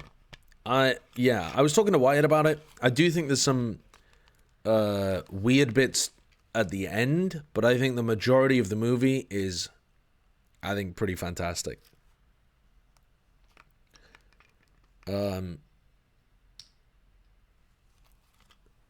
Uber Eats said, don't forget the drinks. Would you like some mezcal? No, Vansily, no. Do you recommend it? Yeah. Sit down for a family evening. Get your parents, get your grandparents round. Sit down and put on... sit down and put on Saltburn. One round of them kind of being like sold out, disjointed, or indecisive. Yeah. We see the hack go off, the confirmed info, the drone, no follow-up. Then they move into the next. Where's the coach cams of NaVi? Oh my god, Boots, bro! He is 21-5.5. Yeah. God damn. I did not say it was fantastic because of the graveyard scene. I did not say that that was fantastic. Like, he's actually nuts. I don't know what's going on. I mean, this is a, you know, it's one of those games where it's almost hard to cast in a way because you're waiting for NaVi to kind of catch up to things and do what you expect. Because NaVi are a good team. They were that almost third team. Sorry, let me take a look at this round. So flash stun over the top. Again, makes it feel like they're fighting over towards A. Makes it feel like the weak side might be B. You're expecting 3 players there because normally Boo has been playing on A as well. The weak side is not B. That's actually the strong side. That's where they've got the Cypher and 3 players stacked. So cast in a way because you're waiting for NaVi to kind of catch up to things and do what you expect. Because NaVi are a good team. They were that Team Heretics, again, throwing as much utility as they can over towards A. Have been able to make it to Shanghai, you know, Did they lose info on that side? I guess they did, yeah. They're worried about whether somebody's gone into elbow, so Boo clears it with his ult. Team you thought may have been able to make it to Shanghai, you know, that's one cool. of those performances. And maybe it's this map. Maybe this map isn't there, but... So this is the first time we're seeing NaVi actually play the map on both sides. Do something. It's NaVi.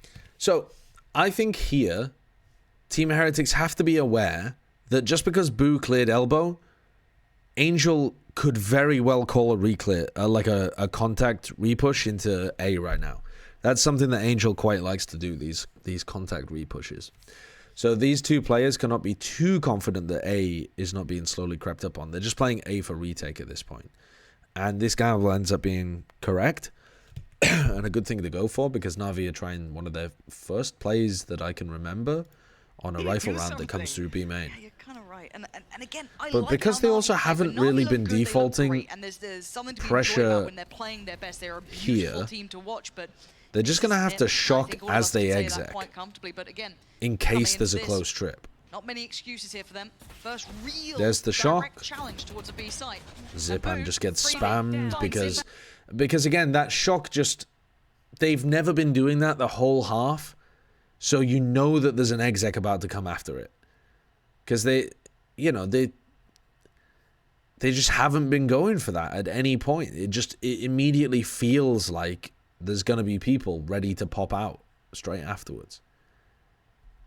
Straight through the smoke, Benji might get tested here and actually gets away with murder. God, and they run into the recon as well. Back, takes second glance, and even takes Angel this is another really nice round from Heretics, making it extremely difficult to get a read on which one's the strong side, which one's the weak side.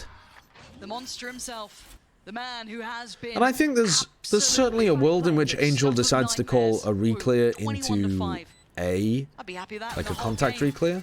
Oh well, Sugetsu's just given away that there's only 1 player on A right now, so I think they should be accelerating into A. Rians is going to chill though. Normally a situation like this, Woot walking out is kind of weird, but because he is 21-5, he's just walking straight out, taking that 1 versus 1, realizes. Oh, that's not good from There goes Rians. Rians though. Winnable situation for NaVi. Yeah, that's really put in the first round on the board. Yeah, but it's Woot.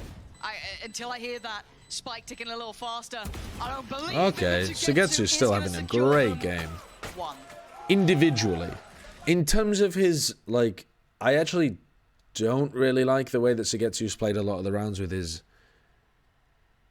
positioning. I think that there's plenty of rounds where he's failed to give them options in the late round, where Angel would have loved to have a late round pivot. But he's fragging and he's playing with the pack and he's providing a lot of winnable rounds just based on his ability to shoot people. Emily Chong, thank you for the 5 months. Oh, I've already got into the Plus program. I should really remove that from underneath my my stream, but thank you, Emily. I appreciate that. I've banked myself a year of Partner Plus. Can you VOD review this clip?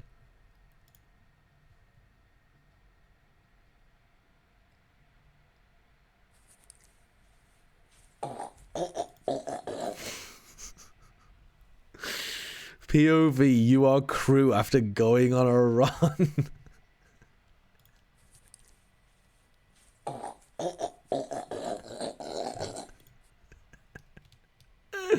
I mean, that's Glizzy Overdrive is what you're watching. That's Saltburn, enjoy your behavior. Ah, very true. Very true. Me when I see Felix.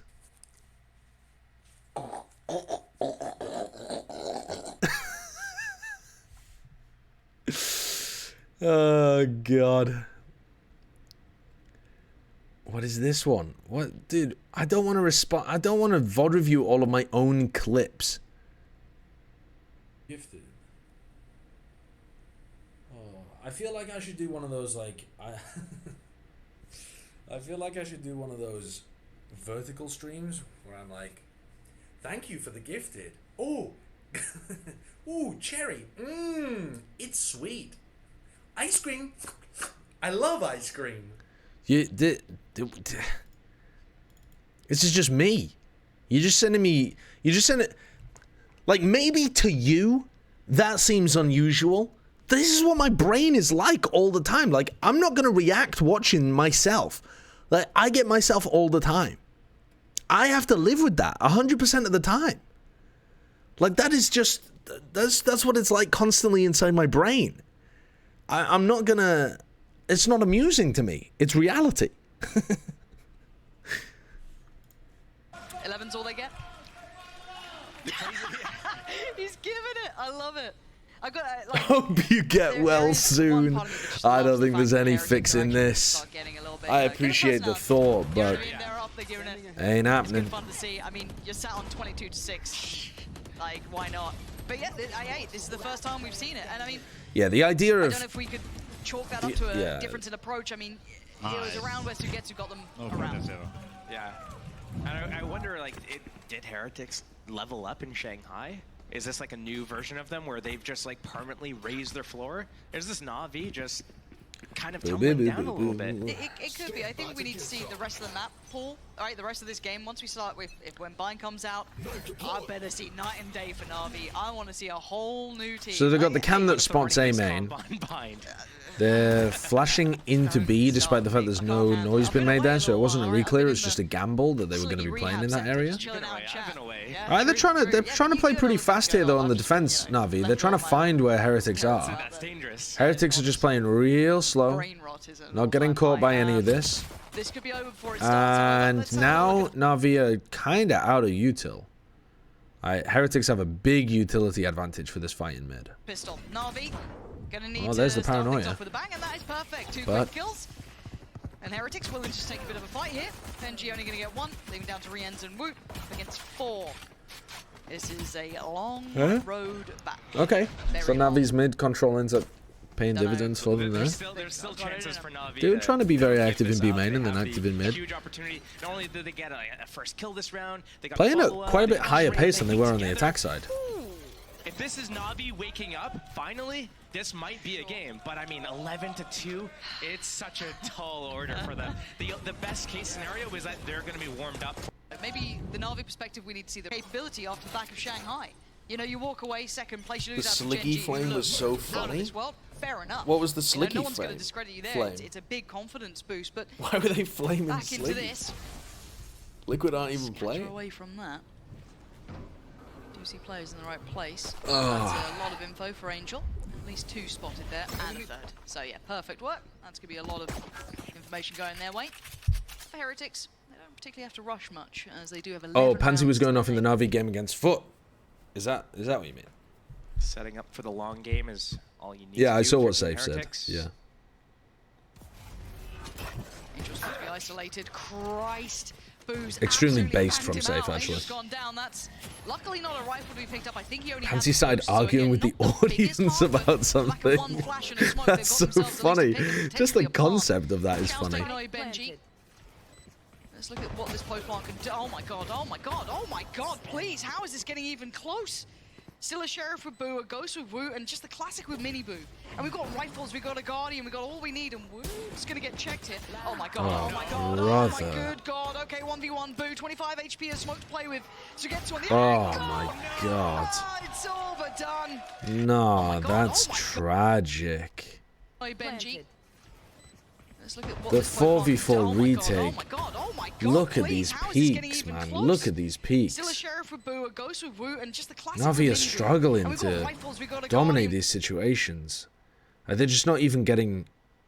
They're not even getting, like, players onto the angle properly. This as well from Ardis is, like... It's kind of shocking. Like, why are they not... If Ardis thinks there's a player there, why is Sugetsu not... It's gonna get checked. I mean, I guess he doesn't really think there's a play there. He just thinks that body shot will handle it. Oh my god, oh my god, oh my good god. Okay, 1v1 Good boot lord. here. Can I just... They can... A Marshall... Well. 12 rounds. Yeah, this is pretty bad from NaVi.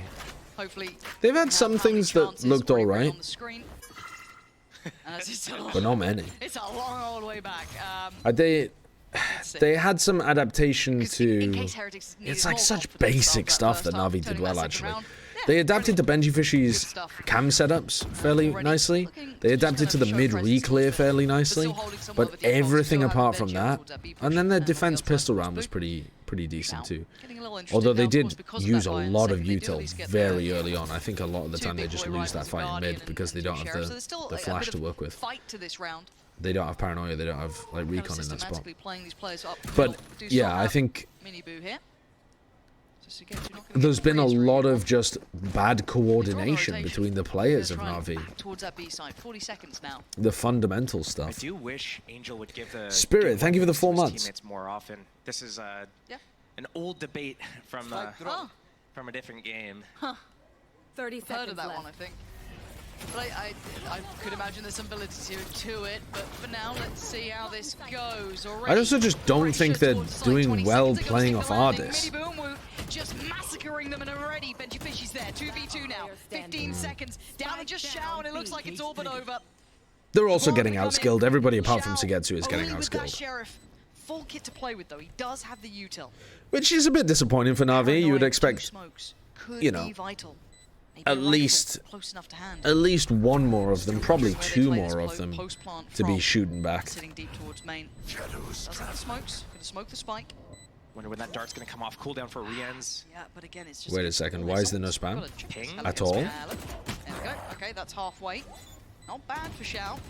Time's gonna start running down. You can see that paranoia in his head as well, wondering about if there's a wrap coming in or if someone's on the other side. This He's is gonna go good for this one. Shao. He's desperately gonna go for it. Perfectly done by Shao. Cool Okay. under pressure with the Red Bull clutch. Kind of fucking troll from Getting Team NaVi Heretics. out of a very, No? at least Not quick having first map. anybody Extending play a little looking to even try to go forwards That there was very against the interesting. smokes You player. would expect that there'd be more like ping, spamming No pressure, happening on the yeah. spike, and maybe they were waiting a little bit too long for that dart to come off. I don't know. off cooldown so they could They use really, that, really but thought it he was already gonna halved go by for that the time.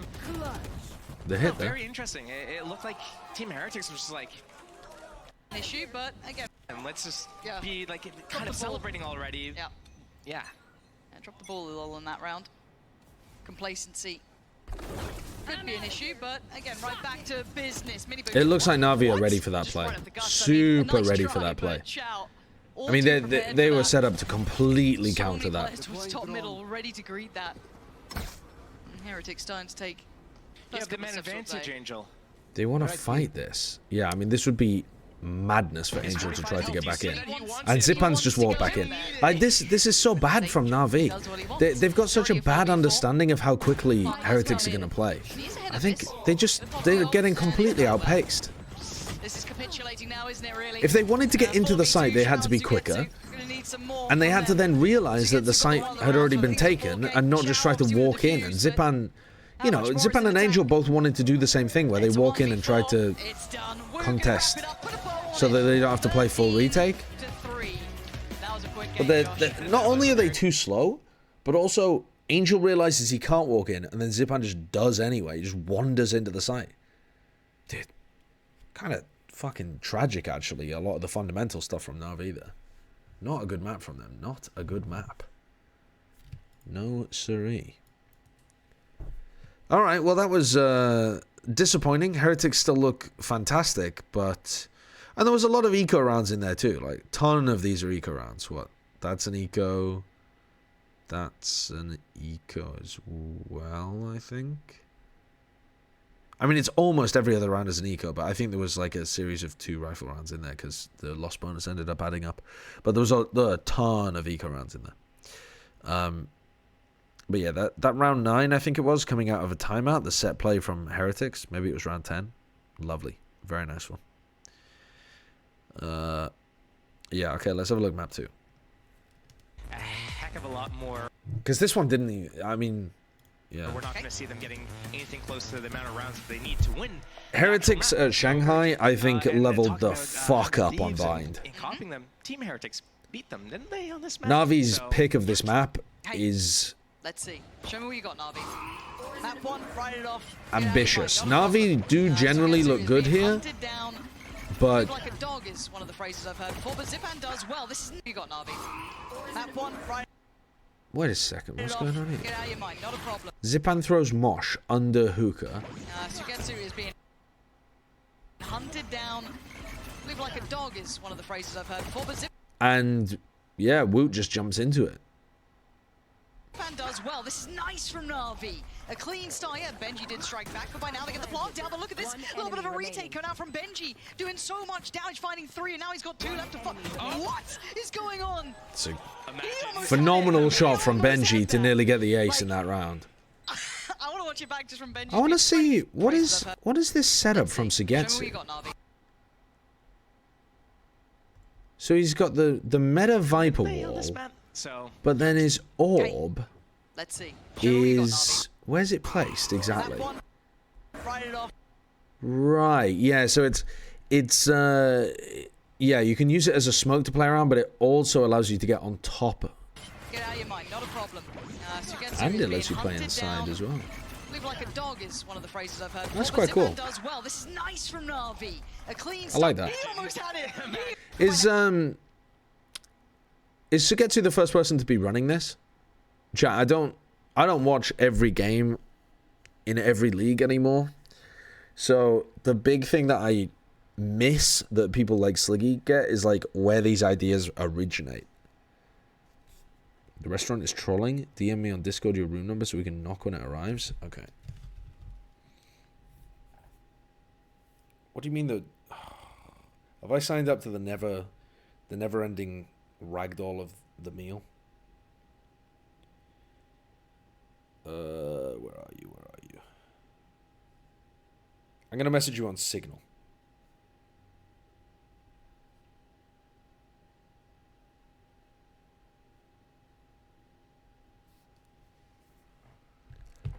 Yeah, this is the first time I've seen this exact orb placement. But Now they get the plant down, but look at this. A little bit of a retake coming out from Benji. Doing so much damage, finding 3, and now he's got 2 left to fight.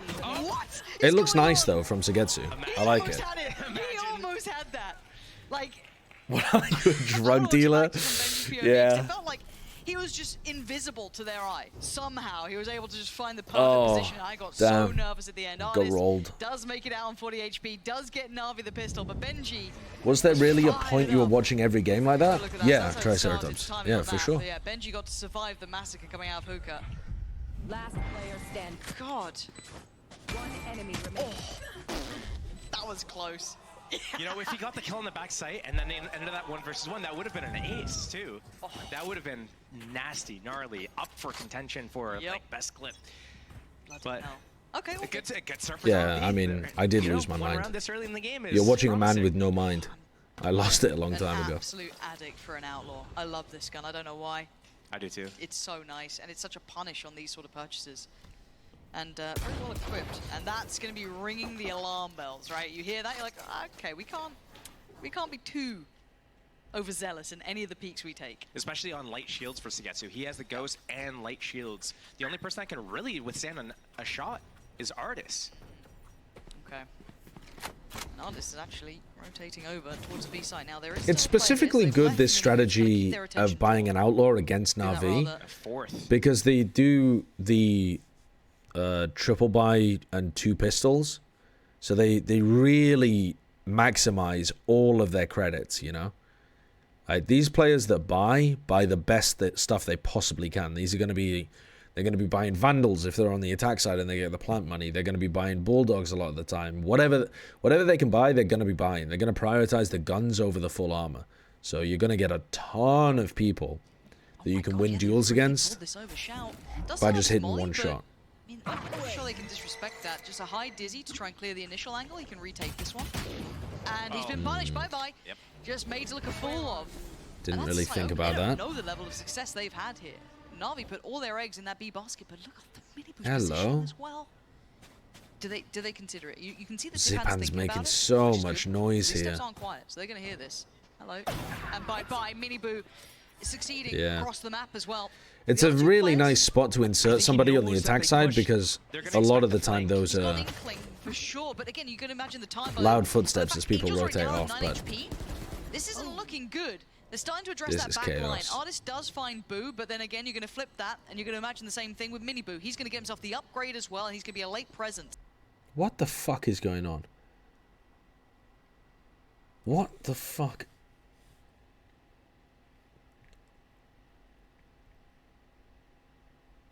Sorry, what is this that you've just pasted into my chat? Do you feel the weight of yours? Do you feel the weight of your sins? Does it hurt? Does God's judgment fill you with guilt, torment, but it's transparent? Is that an emote?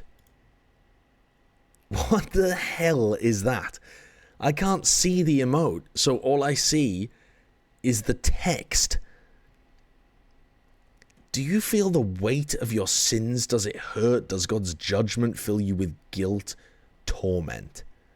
But it's transparent. I know your message was supposed to be highlighting the like part after that. Not even the most degenerate VTubers could have a community member say you got to play with your slug from time to time. but also, what the hell is that emote? So Angel already has to turn around. Stunning shot from Woot. That's Artist gone. Sugetsu, an unknown quantity. Oh so many god, targets. Sugetsu thought he was getting the kill there as well. Is just dirty. This is beautiful. Bruh. It's kind of nasty that because Woot got the outlaw bought for him, he has full armor with it. So he doesn't die to this one shot.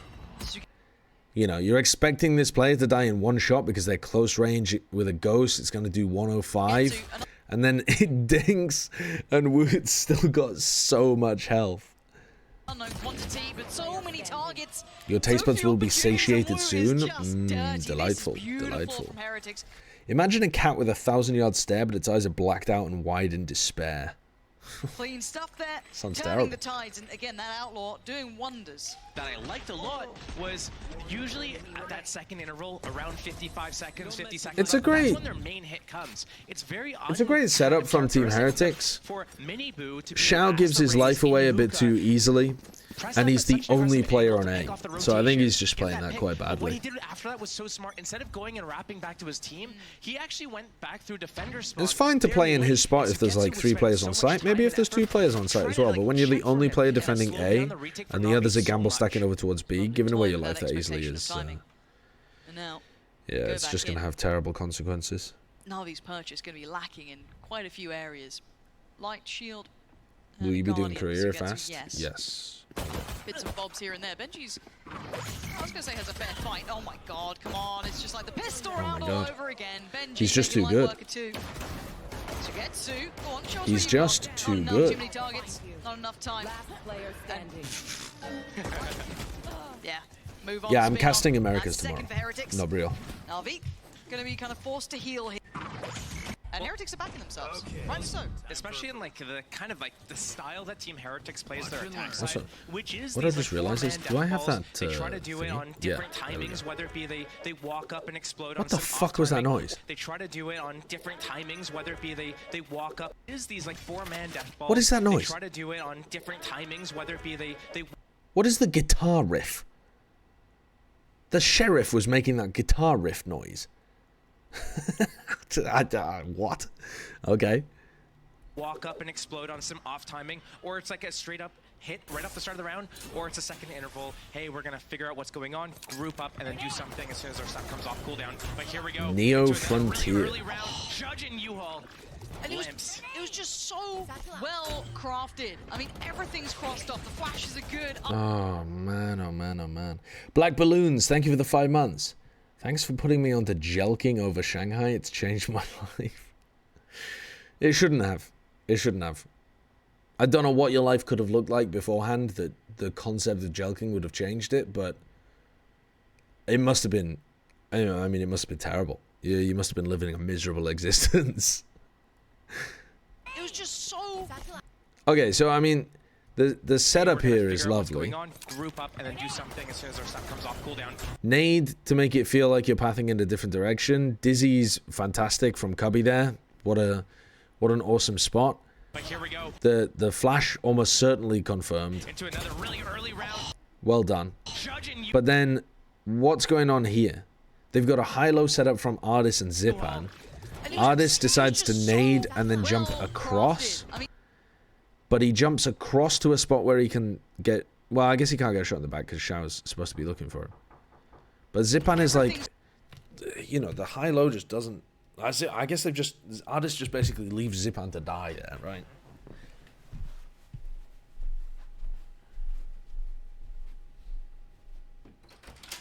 Oh, I thought you couldn't hear me with the headphones. It was a red sauce after all. So I got you some extra white sauce too. Bon appetit. Bye, chat. Bye, chat. God, the falafel. The falafel is here. The falafel. Oh, give me a moment. I must consume this. What is this? Oh, these are fries. Oh my god. Oh. I was going to say they look surprisingly good. I mean, those fries look good, but they are not. they look good though. Am I casting Sen NRG tomorrow? Yeah.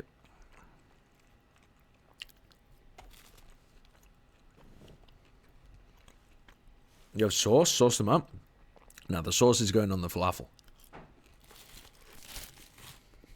All of it.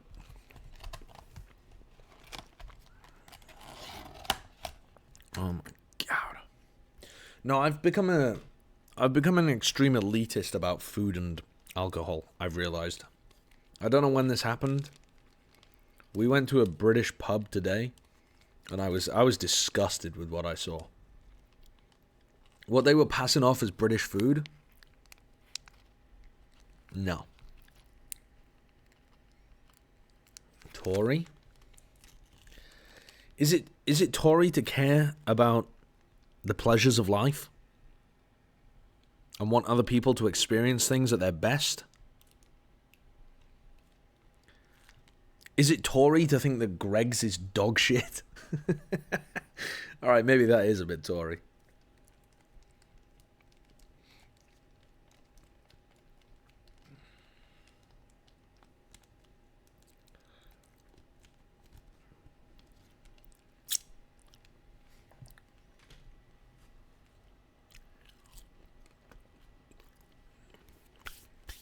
I like Greg's when I was there. Well, yeah, there's no accounting for taste. Even people who aren't British can have bad opinions about food.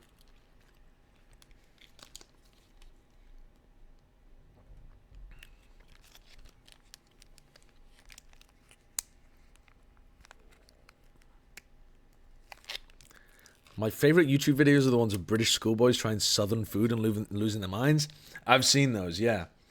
They're eating biscuits and they're like, these are not normal biscuits. What are these? And they're like, oh, they're so creamy. They're so delicious. No, those are good videos.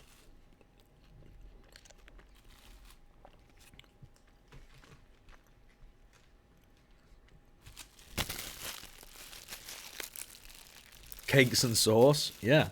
I mean, that's that's basically what they are, yeah.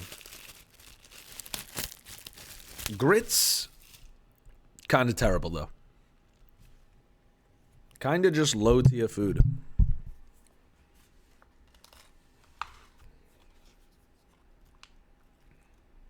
We're going extra hard at the gym tomorrow. If I wake up. This might put me in a coma for a week.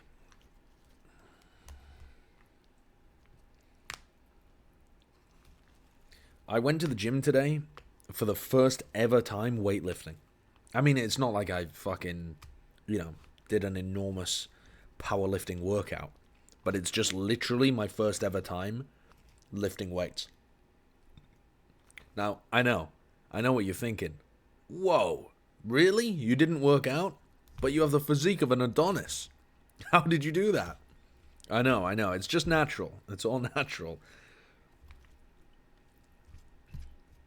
I know that's what you were going to say.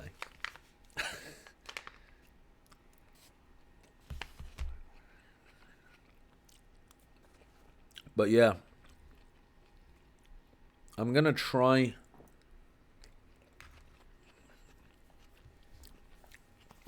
I'm going to try this new thing called doing exercise. I've heard about it. It doesn't sound that great, but I'm going to give it a try anyway. I've heard it's painful. Yeah.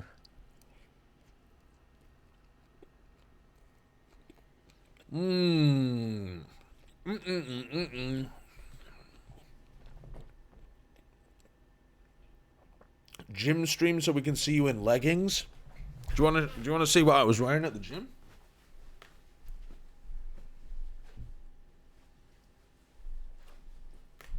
These shorts. I mean, look how much thigh is coming out of these shorts. They're not covering anything.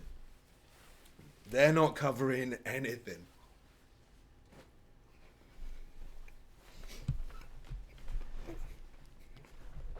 Oh.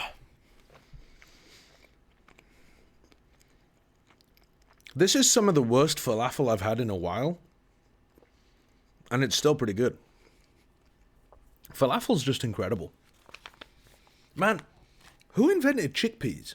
They need a raise or something. Give that guy a promotion. Anything you make with chickpeas, one of my favorite meals would just be chickpeas on chickpeas with more chickpeas. You give me falafel with a side of hummus and some... What else do you make from chickpeas? What else is chickpea? I mean, with some, like, toasted chickpeas? Yeah, incredible. Give me that all the time.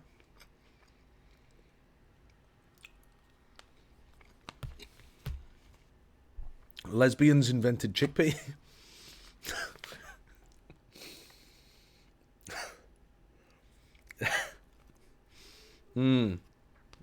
That's a good one. I didn't get it until I said it out loud. That's good. That's a good one.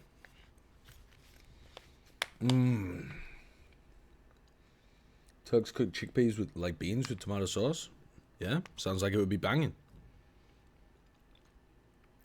Every time I've hated hummus, it's sucked. What? The way that you framed that sentence makes it sound like every time you've... Yes, it's a piss joke, Lou. Yeah, it's a piss joke. Women are pissing on each other for sexual pleasure. That's the joke. Don't, huh? That's what we were just talking about. I mean, half of you... Apparently that joke made a fucking whooshing noise as it just flew over your head. As soon as I spelt it out, you're all, huh? Oh, tortoise emote.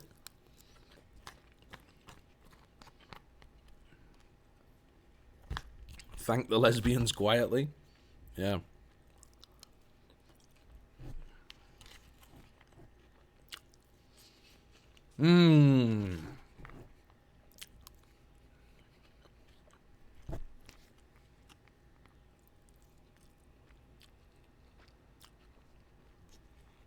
No, I don't think you were the only one. You were just the only one that was willing to admit you didn't understand.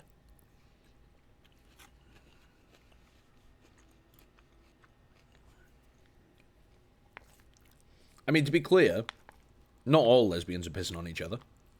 At least as far as I know. I guess maybe I wouldn't know. But I think it's reasonable to assume.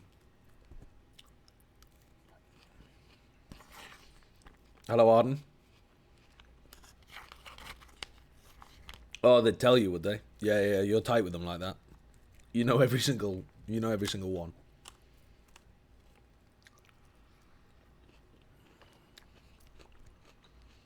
NaVi fell off. Siren Strike, what a brave soldier you are to attempt to drag this back to the topic of conversation it began with. What the world's bravest soldier to try to drag some semblance of reality from this women pissing on each other conversation that we were all having. We're a 20-minute tangent talking about falafels, and you're just like, just driving forwards, holding W, hoping to get to the promised land of more conversation about NaVi. All right. Just get swept aside. Heretics just walking through the site. I mean, I liked what we saw there from Miniboo, but it was played in by Rienz as well. It was just Yeah, let me wind back. So, Zipan gets left out to dry, and that makes it a 3v4 for NaVi. I mean, everything's crossed up. The flashes are... And then Artist swings to try to get the trade, but runs into the same issue that he was trying to avoid by repositioning, where he's just taking fights against too many people from a couple of different angles. So he doesn't get it. Look how much tighter the Heretics players are, though, like, playing off each other. Good Artist just gets swept aside. Heretics just walking through the site. I mean, I liked what we saw. Zipan could have tried to reposition well. It was just very well while Artist helped him. Leaving very few options for NaVi. I guess he did, he's just too late to do it. I think the NaVi players are just generally fairly slow. Now, yeah, Benji's a little low, so there's a possibility, but there's still that 3-man hit. Heavily outpaced by teams like Heretics who just make decisions faster than they do. Still got a molly. Angel. Did you watch any KC games today? No, I didn't. Apparently you guys were cooking though. I saw some clips of like insane Odin spam play off cam contact on Lotus. That looked nasty. Might need an early pause for NaVi if they continue being run over like this. I did see that clip though. And I was like, why the fuck are you bringing that out week 1 against BBL? Like, I'm playing stuff from 1992 against BBL. I'm not bringing out a single new thing. Eng and Zesh need to keep their cooking in the kitchen for a little bit. Like, the cooking is delicious. It's beautiful food. But you can't be busting it all out now. You got to keep some of that fresh new cooking for playoffs.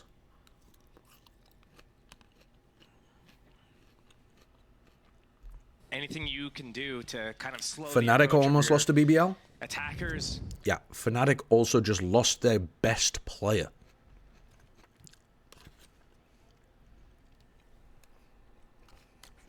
And they've been struggling all year, apart from one run in Stage 1 playoffs. I mean, they won the first map 13-3, so it's like, at what point do you want to pop that pause? What would you do if KC win like champs? Rounds, run around the streets of South Korea, semi-naked, possibly getting deported. You're right. Why not just pop that whenever? Yeah, no, I fingers crossed we see it. Again, shout out to the replay team for that one as well. Love you guys out there.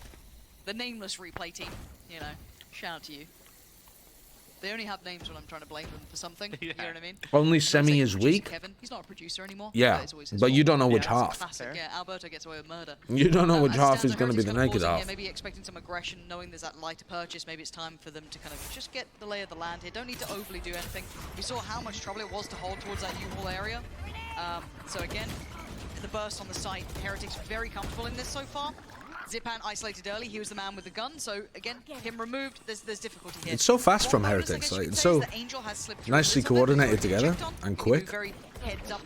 There's so few gaps because they move so fast, fluidly, from spot to spot. What if DFM wins champs? Then I will detonate my house. I've already spoken about this. It's almost not even mathematically possible. He's damn good, but he's gonna need 3 more of those, and they gotta be cleaner than that one. And they ain't gonna let it happen. Yeah. Any of these, and it's only matched by Rienz using his own thrash. That's not good enough for NaVi. Huge ultimates for NaVi. Clear wins. Let's see. Standard default coming out from They're Heretics. gonna Again, try to put some pressure down. I like that haunt. It's a nice set play from NaVi. Very, very disciplined by Heretics not to even get lit up at all by it. It's a good haunt position. It lights up everybody in Fountain.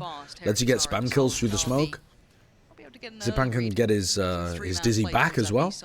Yeah, I really like that set play from NaVi. I definitely think that they could find some value out of it against other teams or in other spots. They just didn't find anything. Their kind of tempos, so sometimes they're waiting, really spread apart, holding for all the aggression, and sometimes they're just grouping up, instantly walking up and exploding on an area. So NaVi really don't know what to expect coming into here. It's going to be a really explosive play right now. Yeah, and I wonder if Wasn't the original deal they come top of groups and qualify? Yeah, but they're not coming top of their group. It's literally not possible.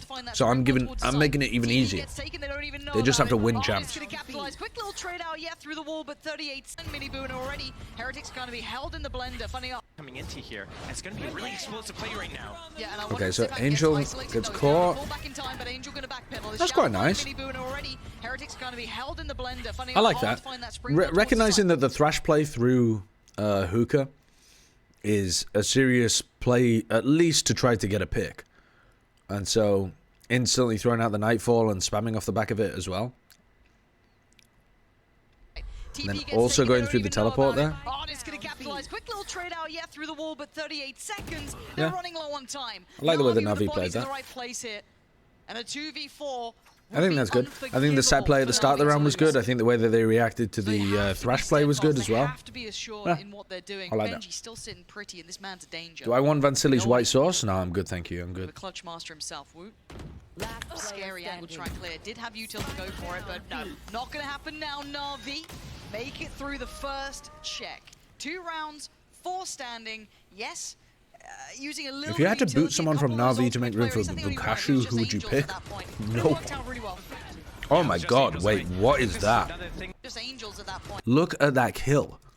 He's shooting the Thrash, and he accidentally headshot and wallbangs Miniboo. Oh my god. I thought he was just spamming through the box to try to follow up on the person behind the Thrash. Using a little bit of utility, a couple of those ults come into play, or at least I think only one. I think it was just angels at that point. But it worked out really well. Oh my god. Angels, and I think this is another thing that's ridiculous. Really well right now that we're not getting to see like the impact on the scoreboard of, but staying alive, getting that information in Hookah, getting out. Perfect. Shao able to back him up there, or whoever got the kill, maybe it was Angel, and then that was a pretty able to perfect round follow though from the NaVi. nightfall. Everyone goes I like deaf, that. and now Artis rotating from showers comes to the TP in the back.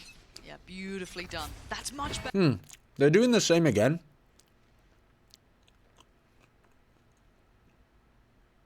I can see why they're doing the same again, because maybe they feel like it was a full A-side default at the beginning of the round and they didn't see this play.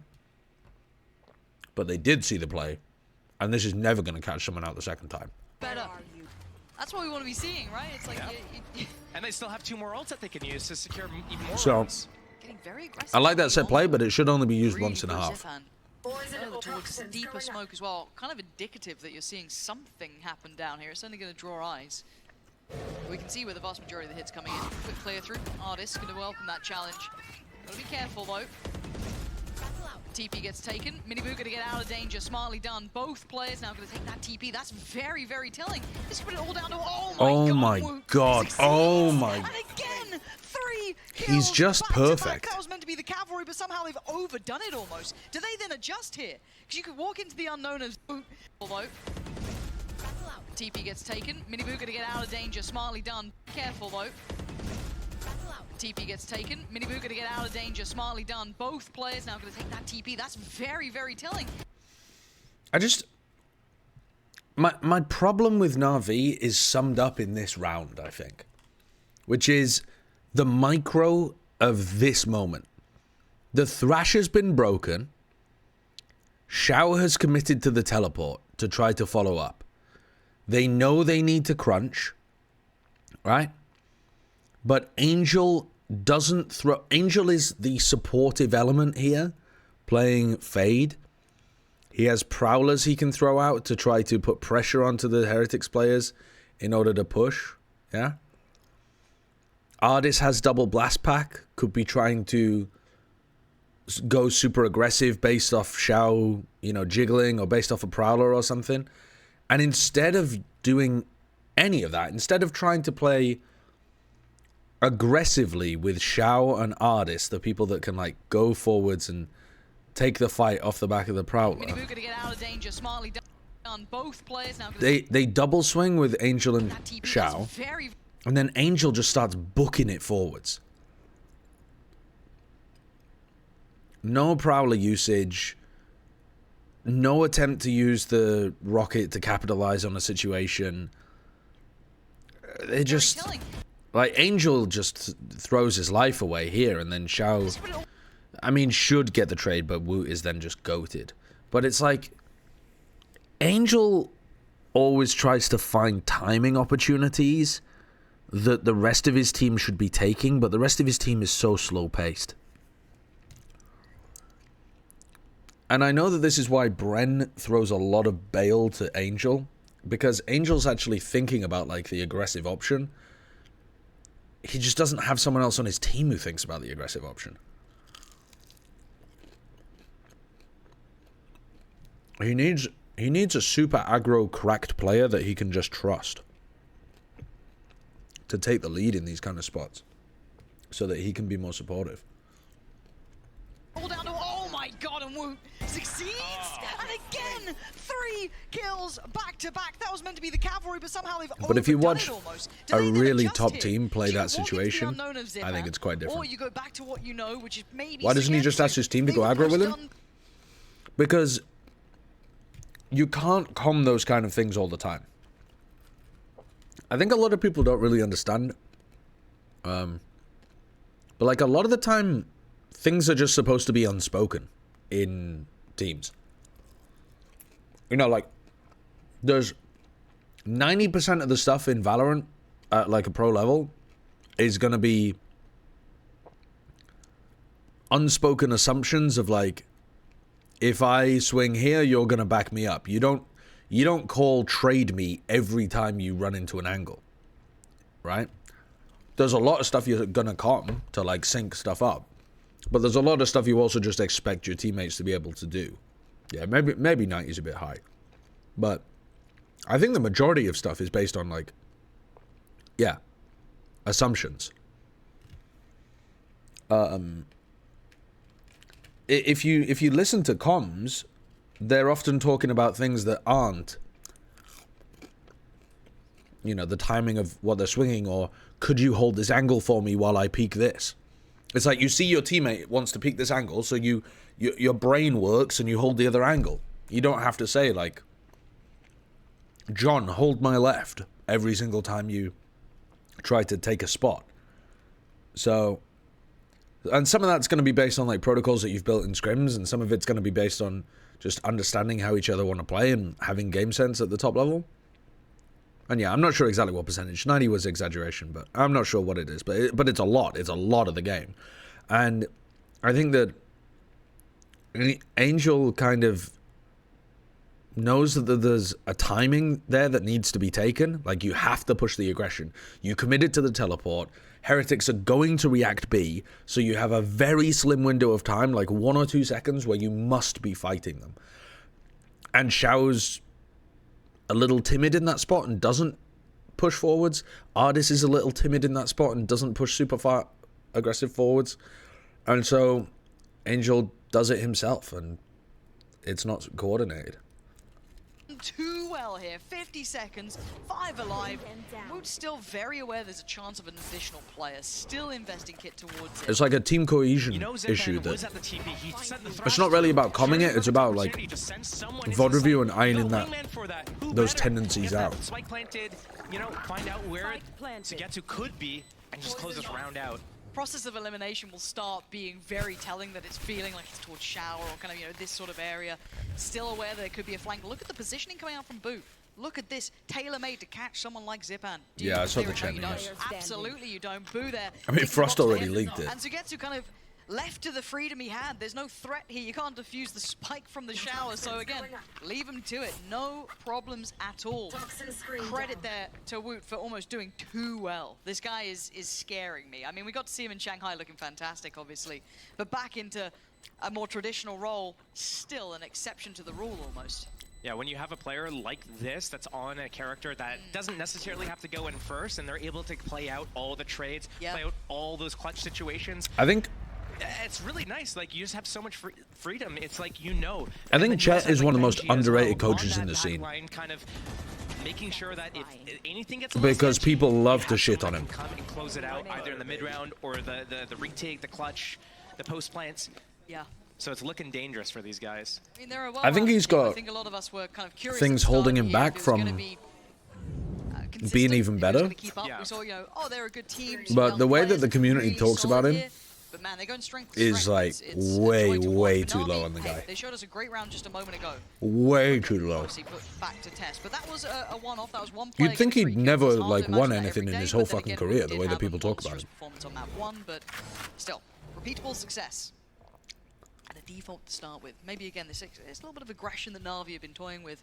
Where are you? Poignant in Na'Vi's minds. I think Na'Vi have to have better Yeah, I'm ideas casting this weekend. when they have these ults online. Pred for Showstopper MIBR versus online for a Leviathan? third round in a row. Lev, Now they yeah. have also Brimstone with an ultimate here, but For sure, they Lev. have been playing basically standard the last few rounds. They haven't done anything different. Oh, and this time Heretics kind of going for that dry hit, right? Just Yeah. kind of like creeping in, absolutely unaware. Considering that Dizzy wasn't even used in that instance. Best where we've coaches in seen Americas? Heretics instigated before, and Depends the showstopper what- goes nowhere. Doesn't find what they Depends want. what you're looking for. Are you looking for somebody to maximize the best out of a group of younger, less experienced players? Are you looking for somebody that can provide an incredible system with a brand new roster? Are you looking for somebody that's willing to like take a more strategic approach and refine a team that already has a really good IGL? The coaches in America's, the coaches across the league have different skill sets. They've been playing basically the same game plan the entire Yeah, I mean, they haven't changed anything up. And this is not the first just- time. I don't even know if it's the second time. It that depends Shao what- has been one of the two it depends players what on you're looking A for. That's been jiggling from that lamb Like if Seawall you're looking position for somebody and to is scout you a first team and giving up a second and completely. build a Once it's roster like, of okay, extremely unlucky, like, competent I got rookies, you, but, like, you what should be happens looking more than that, at especially MCE if you have three or Potter, teammates towards I B, think. especially when you have your ultimate, especially when your teammate has Possibly Showstopper. Ziggs. I'm not sure how These are much Ziggs was really unacceptable involved in the mistakes to scouting make, process and of these are EG. costing Na'Vi big time. And if Na'Vi wants to be able to win their map pick, not bleed out, not lose the series 2-0, they need to stop making these types of If you're really looking just, for like, fundamentally strategic basic people to mistakes, they need to have a better way of really getting refine information. And if they a have team that's already got information, a they need good better way of idea of staying how they alive want to on the weak play. sites. Yeah, a couple of options here, and I think Chet's great at that. That ult usage, maybe tailor some things around that, be proactive in how they want to approach having those ultimates. Not necessarily in If you're looking for, like, a leader of men to build up a team and give them the value that comes with it, Shao. Being outdone there a the little. confidence Couple to players perform done on a big by the level wayside and here. like Yeah, a Shao structure has to not play been having within and some a strategy fantastic stuff time as this well, game already, kind of struggling a little bit then himself. I think We know Ono what was Shao always can do. fantastic This at is the that. thing. Bigger picture, we know Sean that Gaze is players on Na'Vi are pretty good incredibly at that as talented. well. Just got to see it kind of here in front of us. All of those small mistakes, Heretics will take that and run it a mile, right? They're not going to let you get away with it.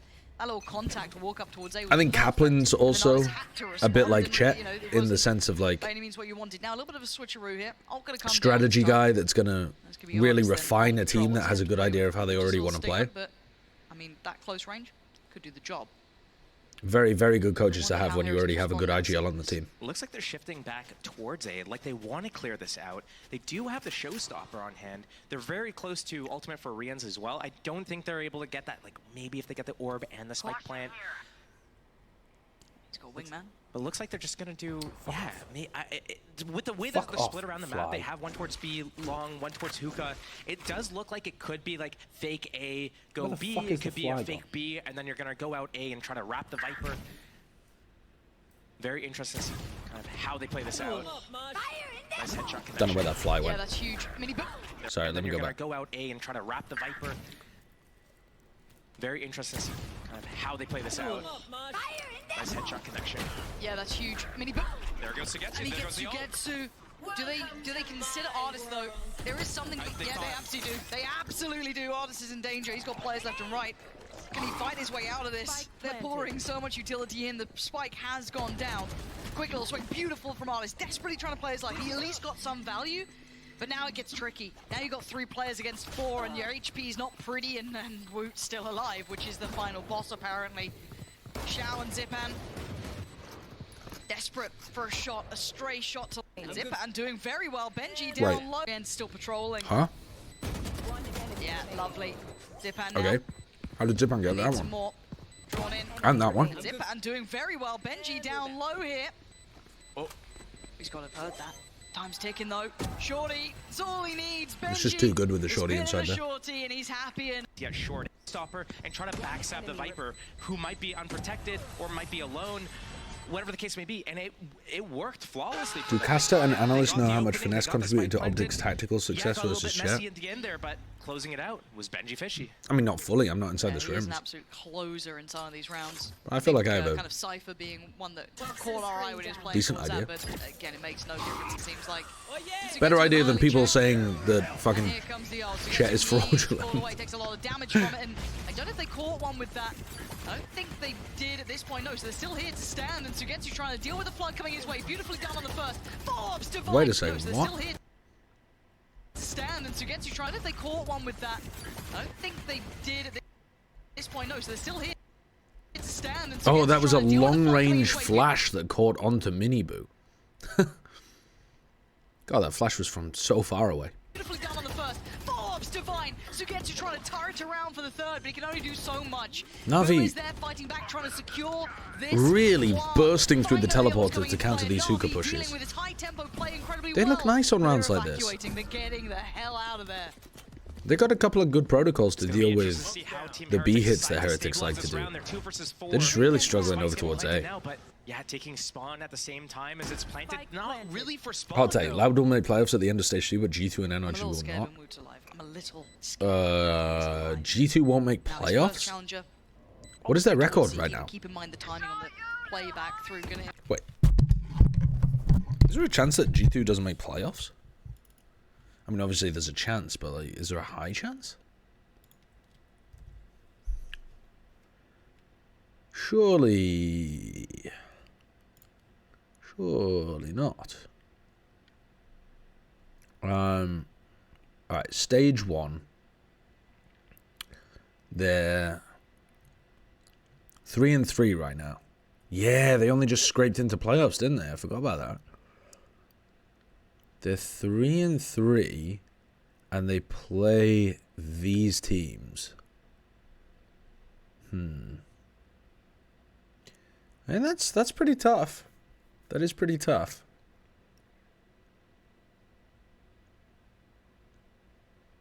I think they beat Cloud9 though. And they pretty much just need to go 50% here, I think, to make playoffs. I think if you went 500, you make playoffs. I think G2 make playoffs, but it's not as crazy of a take as I thought it was when I first read it. invest the ult, and Boo's going to find Xiao. It's getting easier and easier by the second. Boo gets detained, but this might even spur on Zipan. Okay, good, clear. They know where the other player is. I don't think he's got time. Oh, he does have time for the rifle to come out here, but... Whoa, he pulled out the molly as Oh, well. I got a little nervous. It felt like there was like a second for it to work out, but hey, rounds around if you're NaVi. You'll take that 3 now. Only on some the board. 5-5 teams will make it. But it's still ways to go. I mean, we still don't know. Considering Zypan was the only player in spawn there, off the back of that Thrash, that was looking really scary. That 1 versus 1 duel on Heaven on Woot. That was so good from Zipan to even check that, though. Credit to him. Work. And he was like, I'm going to nip on the coast streams. Last year, the cutoff was like 4 and 5, right? See you later. Some of Work them on your made it, personal some of them brand. didn't. Yeah, I mean, so. look, his team got to the, you know, Probably got to the you're grand right. final. He's done enough. True. He's done enough. Lovely work. At this point, though, 3-7. See if NaVi can close that gap, right? This could then look like a nice competitive half. No early contact on the Prowler. Got to be a little cautious then. If you're Xiao, you might get a little bit more worried. So it might be coming your way. Well, at least he's got a third player defending Ace in case he does go down early. But like at a certain point when you're like 1 and 9, you have to think about how can I play a little bit differently that I'm not taking these straight up duels, and I'm able to, you know, buy my teammates a little bit of time if I'm not able to win these duels. So they still know about him. So they've lost B long control.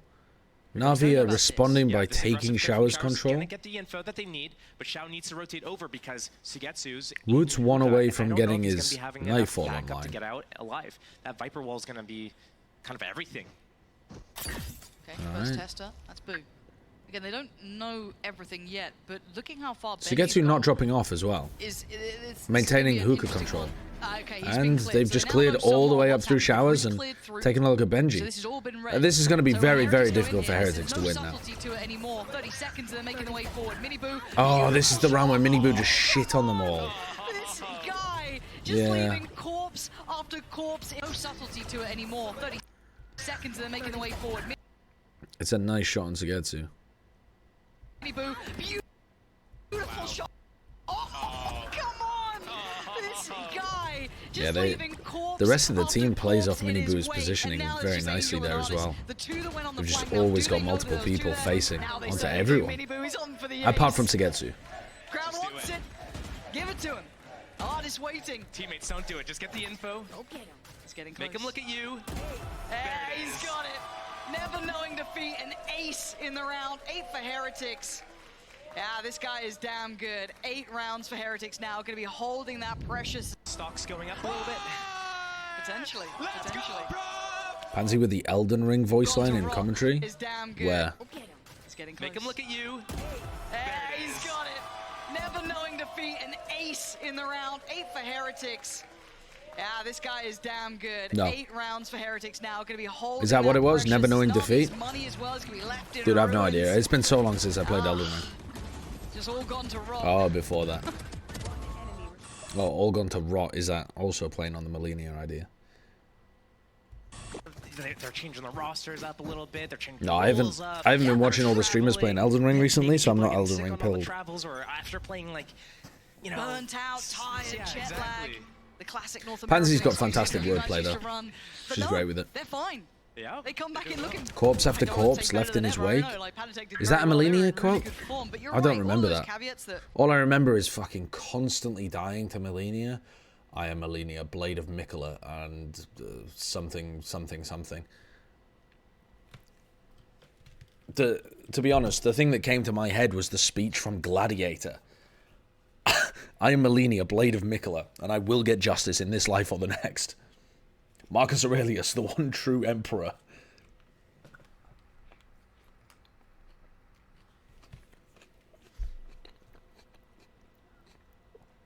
Yeah, I died 348 times to Millennia. we were kind of discussing at the start of the day, you know, you sit down, you do your little prep modes, and like, okay, NaVi's had like time to work, you know, the team that could have gone to Shanghai, all of these little like moments, you're like, okay, Heretics, everyone's seen what they've got, they'll be tired, they've had no time. Gladiator's a great movie. And here they are. They're young. Their bodies. The fact they were thinking of making a sequel Their bodies are able to where, just, like, rebound from illness and all this stuff, and you know. where like And then the there's like character is almost like the King Arthur myth where they come back through the centuries. And, It's just it's not insane. here, I don't know but what the fuck they were Sugetsu, thinking. I'm wondering how he reads into this. He hasn't seen much more than just Miniboo thus far, but again, the utility invested on top should reward a rotation, which it has done. Third player drawn over. Heretics trying to be quite slippery about this. I think Angel might. Yeah, be no the hospital Elden Ring friend with DLC IV spoilers after in the this chat, one, please. as we're I'm recovering. also planning on Us playing it 30-year-olds at some share point. it. Don't worry, it's a nice rotation. But for now, we have one booked out. yeah, it's all good. It's the worrying thing is this really comes down to Shao here, who's not been having the most fun of times. Oh, and Angel gets caught by the dizzy. Oh, Shao feels like he has to swing. Artis is fucked.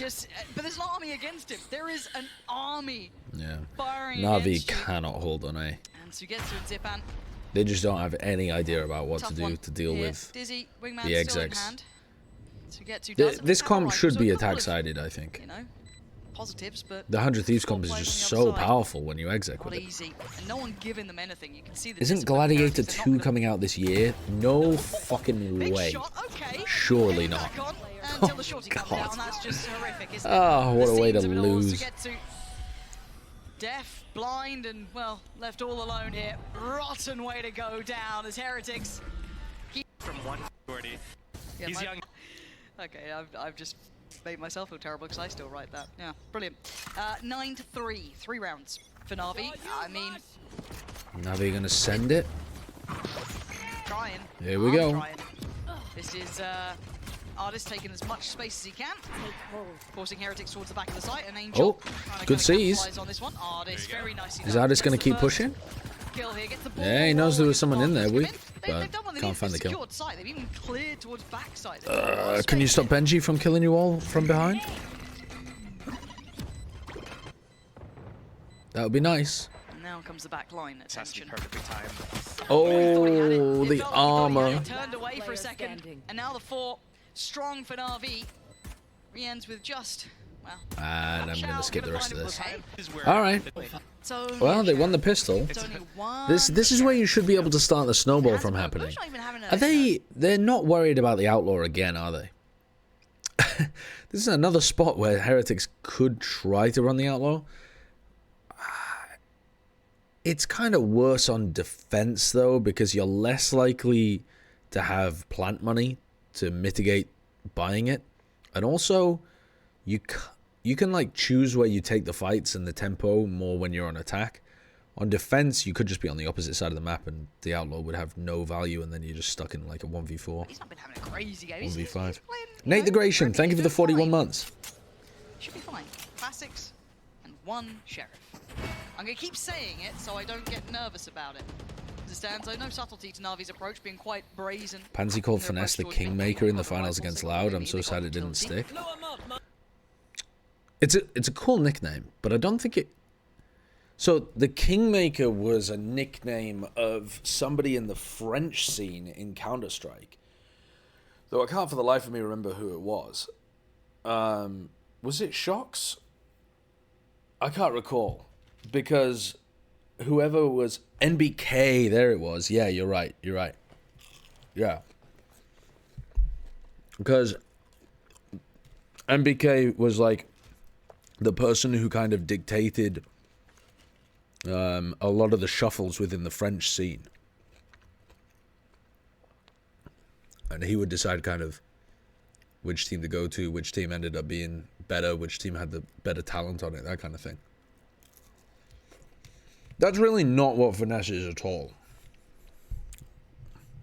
Kingmaker normally refers to somebody who's like a position of power behind the scenes, who puts other people in power, you know, by their position of influence. I don't think it really works for Finesse. Who would it work for in Valorant? Is there anyone who's been like a Kingmaker figure?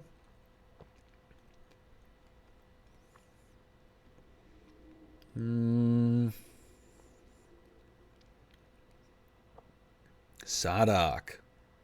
Sadak's a great shout, actually. Yeah?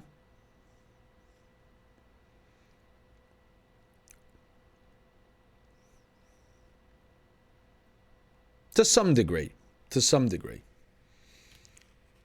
Eng. Eng might work.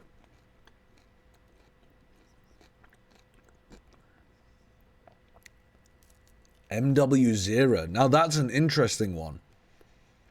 Because he does seem to have quite a lot of power in terms of how a lot of the Brazilian rosters get rotated around. That is an interesting answer. Have we had like large roster shuffles where somebody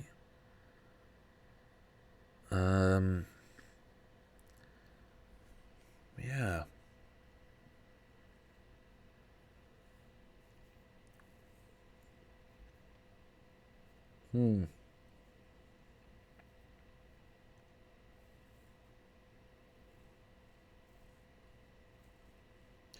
I'm trying to think, like, obviously NRG this season had a roster shuffle, but they didn't become kings. You know, there needs to be some level of success as well as roster shuffling in order for the Kingmaker to make sense. So, yeah, I tend to agree with you, Mortiray. I think the game is kind of too young for stuff like this to have manifested. But at the same time, if it had been a storyline that had built from the very beginning of the game, like in 2020, then there would be enough time. It's just that I don't think there has been one the whole way through.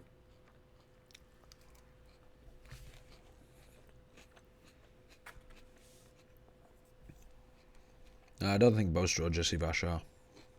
No. I think Sadak's the closest, but also I don't think it really fits because Sadak's primary successes were on that original Loud roster. Like Aspas, Les. I mean, Pancada to some degree as well. He wasn't a very known player when he joined Loud.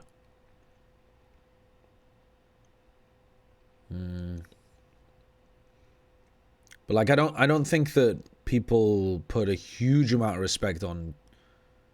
I mean, Kawan Zine, but not so much 2Es or QCK. So, yeah, it doesn't quite work. Yeah, it's not really. Yeah, because there's a lot of people, that you could say are like good scouts, but that doesn't really make you a Kingmaker, I don't think. Actually, funnily enough, Zelsis had a weird situation where he was supposed to be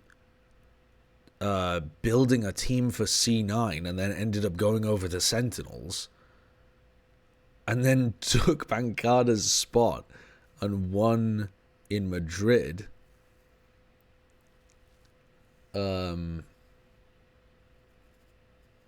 Which is pretty interesting, like. Yeah, that's Zelsis isn't bad though. If Zelsis ever does it with another team or is involved in another shuffle, then there's a really good argument for Zelsis.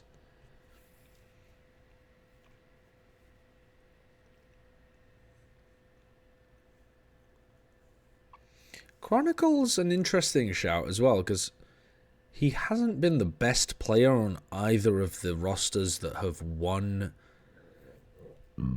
Masters events. And he has played more of a supportive role. So it's like, it fits that dynamic of the Kingmaker stuff. But I don't think he was central to, any of the roster creation or that kind of thing with either of them. He was the best when Gambit won, though. He played very well at Champions. He was not the best when they actually won in Berlin. There's no world in which he was better than Nats at Berlin. There's no world. Like, that's just pure revisionism. It has no basis in fact. Yeah, it does involve a lot of interpersonal relationship stuff that French Counter-Strike had. I was just trying to think if we had something similar, but I don't think we really have in Valorant yet.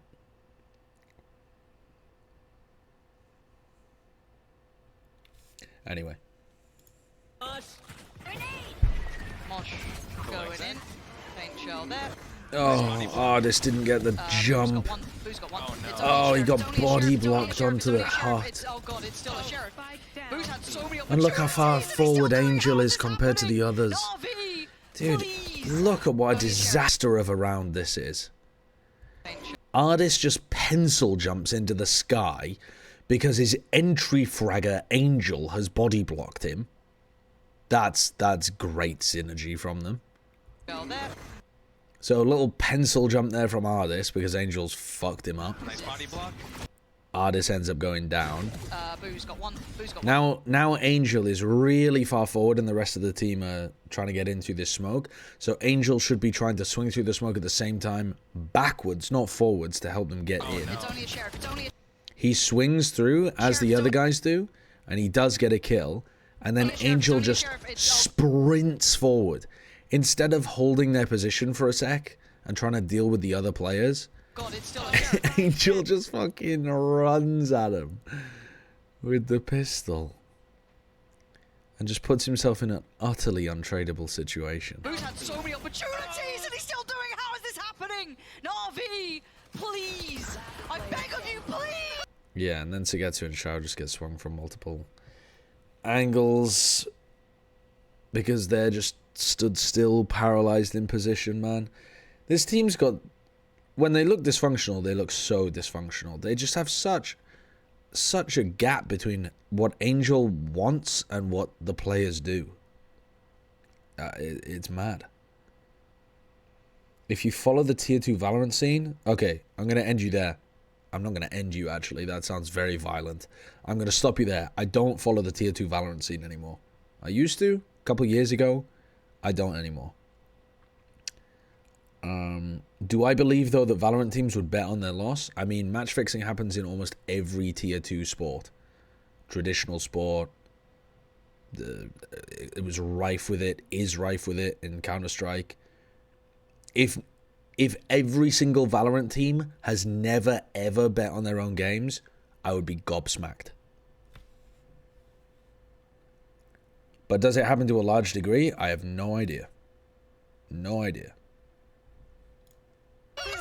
NaVi won 3 out of 4 pistols, but 0 out of 4 second rounds. That's a pay safe card. Tragedy. Right there. Just so Tragedy. you know. Just the sheriff. It's only Boo with the sheriff. Oh yeah, it happens in major sports, absolutely. I mean, I'd add a little bit more. At the tier 1 level too, but it just happens much more at lower levels. The third time this series that this is happening is... I mean, there's an extremely famous case of it with the Pakistani... I think it was the Pakistani cricket team. It's just... Like, what are you meant to do? And NaVi are just getting, like, flashbacks. You know what I mean? It's just And it happens fairly often with PTSD of the last couple of times this has happened. Horrific for them.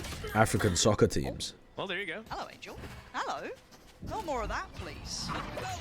Okay, Dizzy gonna go in. NaVi gonna try and, you know, feign that this is the end goal. It's not. Bring them down. Woot, you're a lucky boy. Woot. How did you get away with it? How are you getting away with, like, daylight robbery? You look dead to rights. Teamwork. But it's fine. Yeah. Yeah, plenty of Valorant players are here because they got banned for match fixing before. Or rather, no, didn't get banned, but they were suspected, under investigation, had a lot of evidence in Counter-Strike in like tier 2.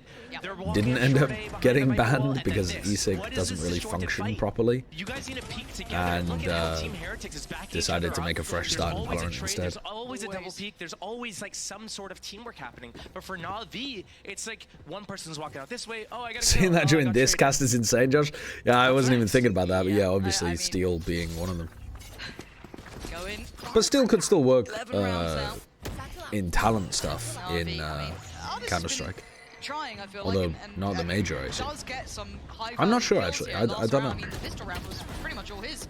And going to start it off again. Boo going to be dealt with quickly. Now, one player has managed to stay alive on the site, so Woot, I don't know how much he's been able to kind of ascertain from this, but even with the back clear from Miniboo, look at his positioning. He's so far away. Benji's just stunned there that close. Cleared out quickly, and now the site is NaVi's. NaVi had some, I mean, again, Angel is entering. But this time they did at least insert Artis on the other side of the map, so it makes more sense. Artis didn't really get to see this. He casted during Dallas last month? He's Oh, waiting right, for sick. rotation still. He's gonna probably hit the teleporter. Yeah, prioritizing long. I wasn't sure whether it also Like applied to they have keep doing their attention as well talent on work. CT. Woot trying to play a little closer ahead, and here comes the first. Gets as close as he can, so if he can find any more. That's gonna be one found. Spots a second one. Good damage, good kill. Miniboo's so doing good. well. Now the other two need to be involved here, but Zipan keeping them back, keeping them further away from CT. Lovely Nice, work from though. NaVi. Nice. That's much better. Well handled. 5th for NaVi. Am I going to get off stream after the review? Yeah. I mean, I said I was going to watch 4 maps, but to be honest, I'm only going to watch these 2. I'm not going to watch the NaVi full game yet. I've been going on too many tangents. It's now 10 PM already. But NaVi with 5 now. Yep. Okay, and this could be a nice And also, springboard round, right? You've got a this couple of good game goals is here, much more Angels boring and than I was Showers. hoping it would be. So this could be huge. Sometimes you get Really blowouts like this where the instigating losing options team for is them, actually but- still playing pretty well and has some Let's- cool let's see what we're ideas in and that for. kind of This time stuff. just looks like a default. Looks nice and patient from Navi. If Na'Vi do have good ideas, This is the they're same opening obscured that Heretics under was a doing layer lot of their attack side failed rounds as well. execution. Navi with these They've ults, as you pointed out, had some alright they have to plans. come out with a good I mean, Sugetsu's idea, orb placement good on the pistol strategy was behind it. a pretty cool one on defense. They ran that like Players haunt, would say leaving all of the push rest to down just B put Boots long on his own and B. kind of Now, I stuff. don't know if this is just a good read Their from Heretics, potentially B maybe understand what defense Navi setups were are, pretty but decent. this is gonna be But the Benji start of was things, so and dead. Benji had nowhere to go. So this could be the springboard, but they still need to be on point here because there's a lot of players from Heretics on this site, yeah, and Woot is one of them. Start things, and Benji had nowhere to go. So this could be the springboard, but Yeah. So this is this is one of the things actually that Heretics was doing really, really well against 100 Thieves in their game at Shanghai. You see how on this short exec, Benji had nowhere. right, look at what Na'Vi are doing on the short exec. What util are they actually using to get into sight here? They have Angel going through showers to apply pressure in that direction. So he's using his haunt, he's using his prowlers on showers. So he can't actually provide any util for the exec. They are execing here with one Dizzy. There's obviously the ult in Lambs as well. But the pressure on Miniboo right now is one Dizzy. And Go. it gets broken. this could be the spring- It's that Dizzy. And it's already broken. Before it even gets to Miniboo. It's not even close.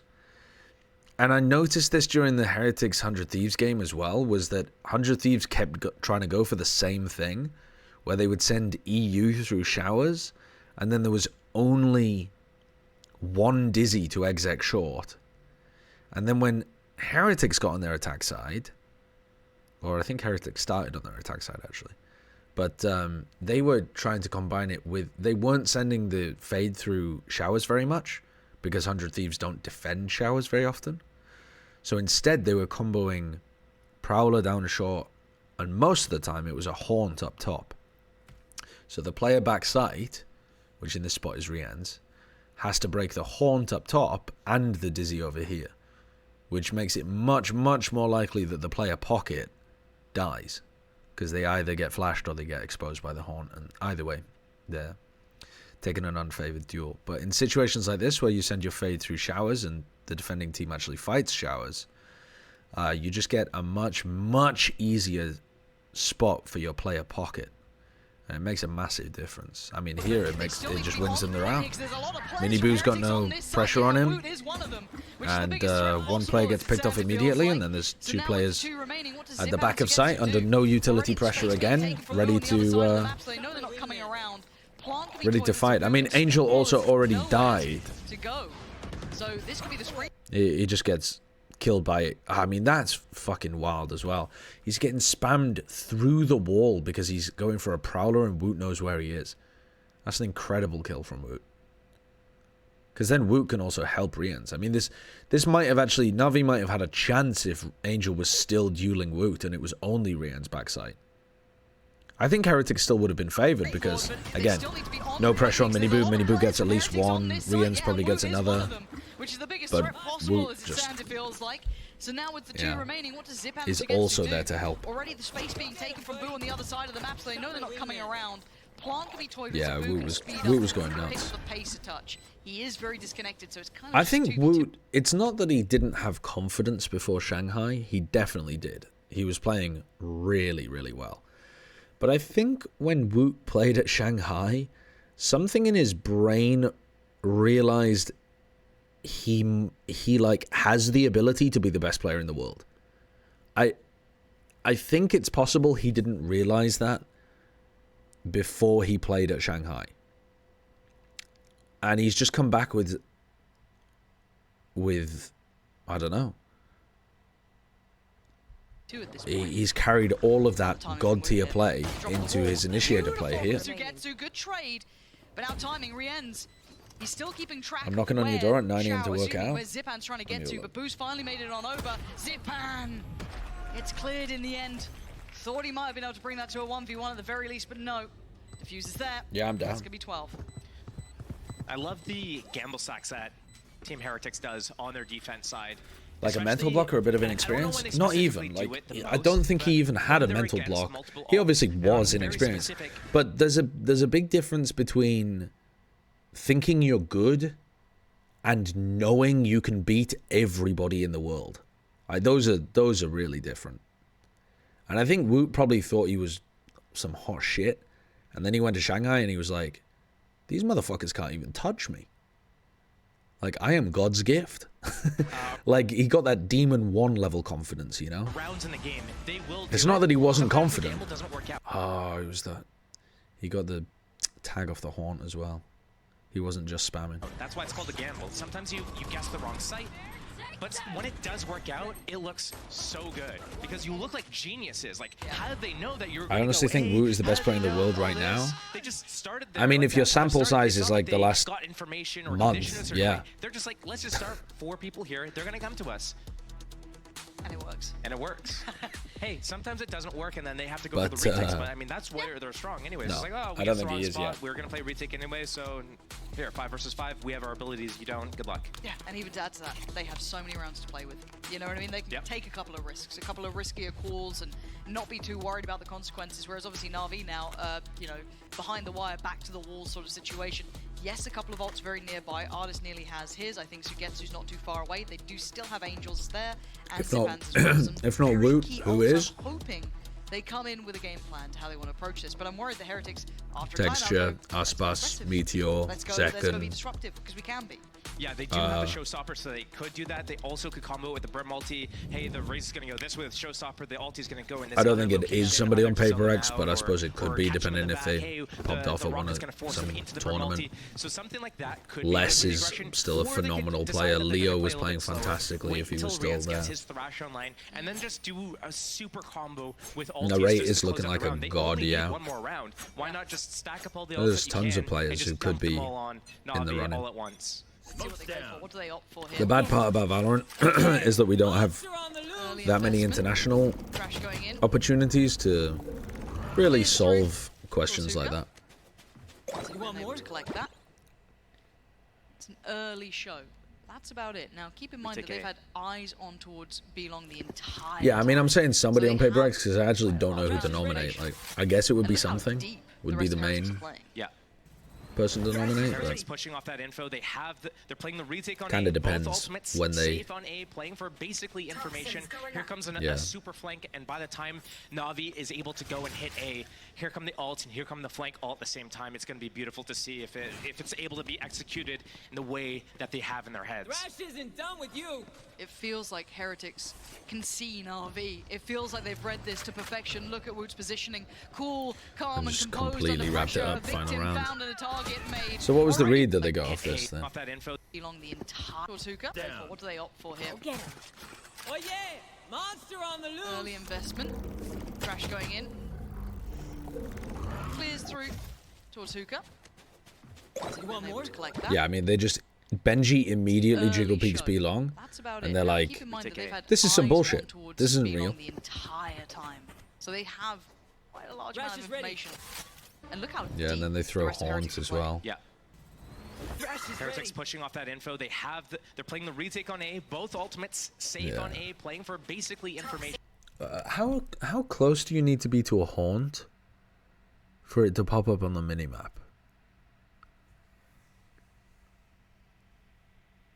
Because I know, is it that you have to be within audio range or something?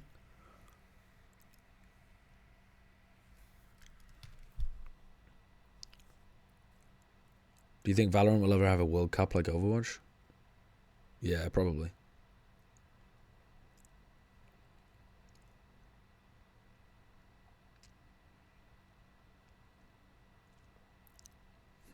Here comes a super flank, and by the time NaVi is able to go and hit here come the ult and here come the flank all at the same time, it's going to be beautiful to see if it's able to be. You could easily run a competing World Cup against the Saudi Esports World Cup.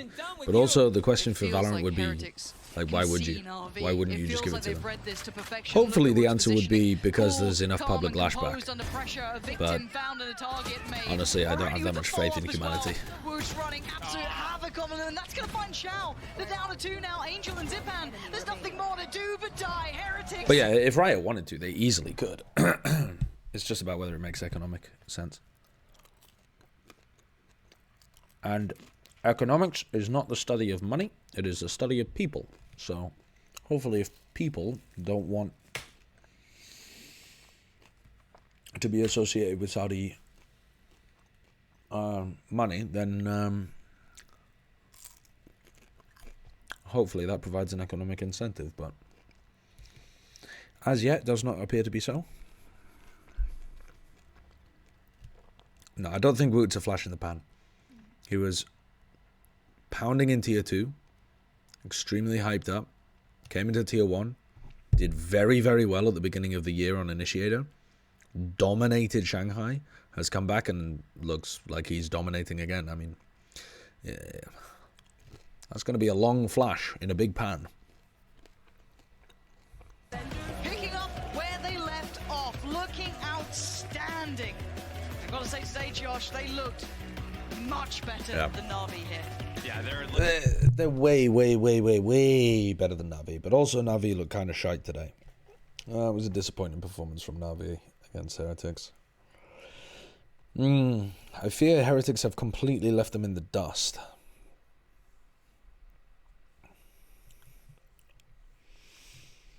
Well, with the way that NaVi played there, I'm not surprised that they lost to Foot immediately afterwards. I'm going to review this game probably tomorrow, but yeah, certainly doesn't surprise me.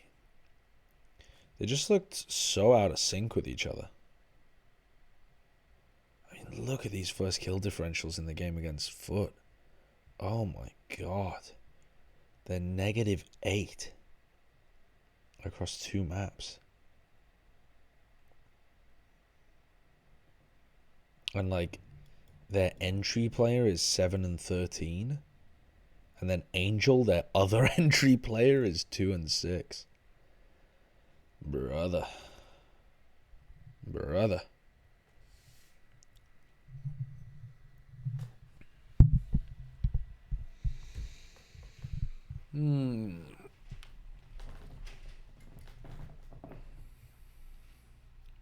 CNED styled on them.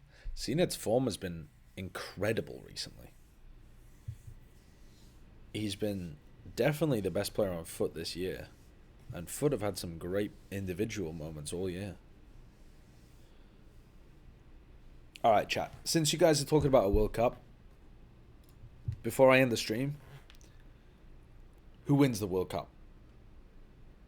What nation puts together the best World Cup team? You can have any amount of players from any team. So, like, you can do a full Korean team if you want, a full Brazilian team. Turkey or Korea.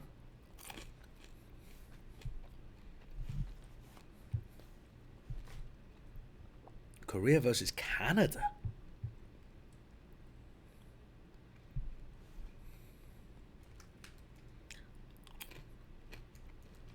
Nobody's saying Brazil.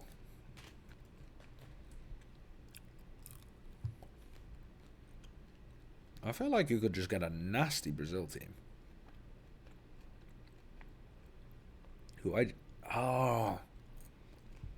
Bro, who IGLs for Brazil? Me when I forget that the greatest Brazilian IGL is an Argentinian. Oh, I'm so stupid. No, give up on Brazil.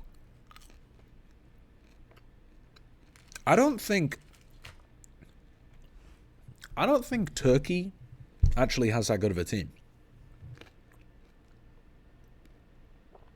Because there's so many good Turkish players, But trying to fit them all onto one roster is actually quite difficult.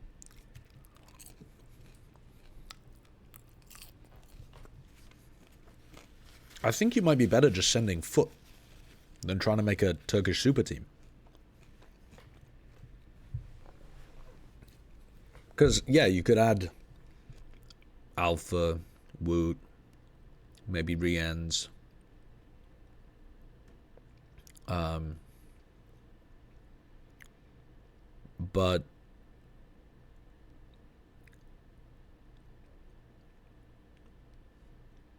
But you're like, yeah.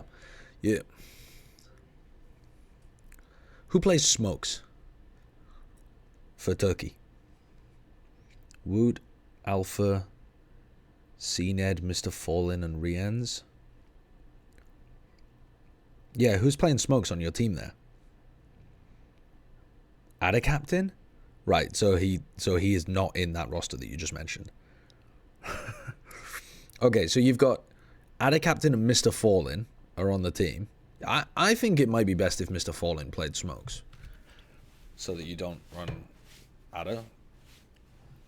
Like, I think the roster that you've mentioned is a good roster as long as Mr. Fallen plays Smokes. It kind of feels bad to be leaving out Yedaji, though. He's so good.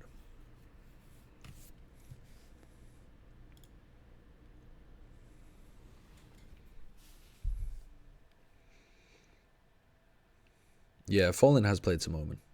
Yeah. He just hasn't played full time.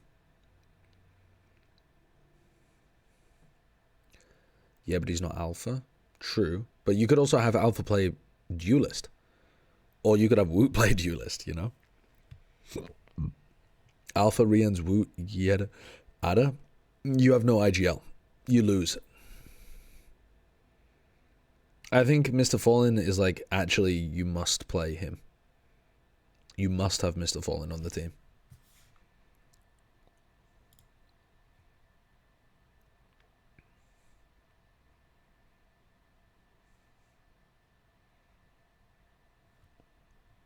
Doesn't the USA's team have a super good chance?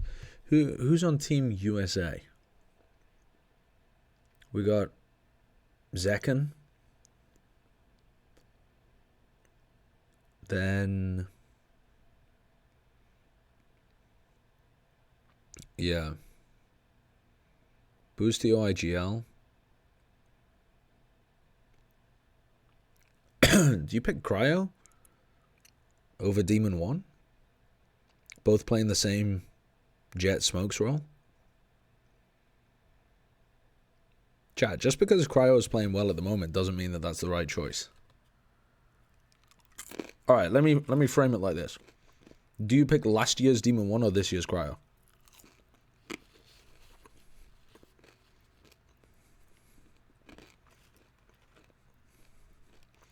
Because I'm taking Demon 1. And I don't think he's gotten worse. I think the team's worse. So I'm taking Demon 1 for the World Cup, you know?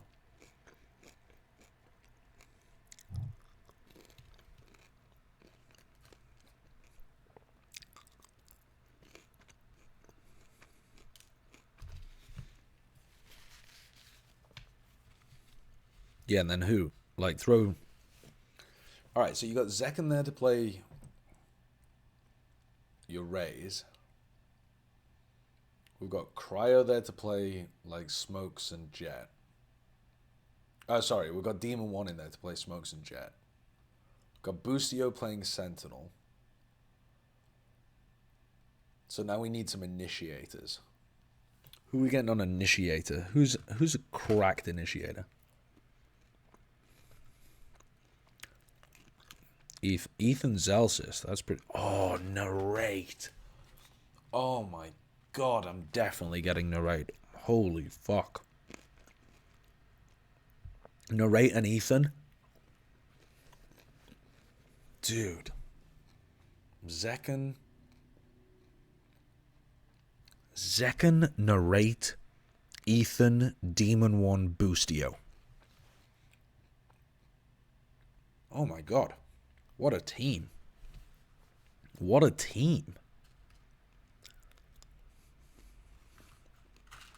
What a team.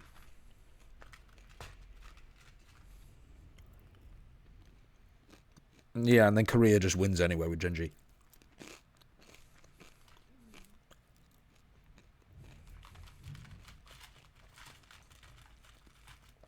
I think if they did a World Cup, it should be limited to only 2 players from the same team. So that you have more like super team feels instead of, you know, roster synergy. I think it's just more fun. And a tournament like a World Cup is supposed to be fun.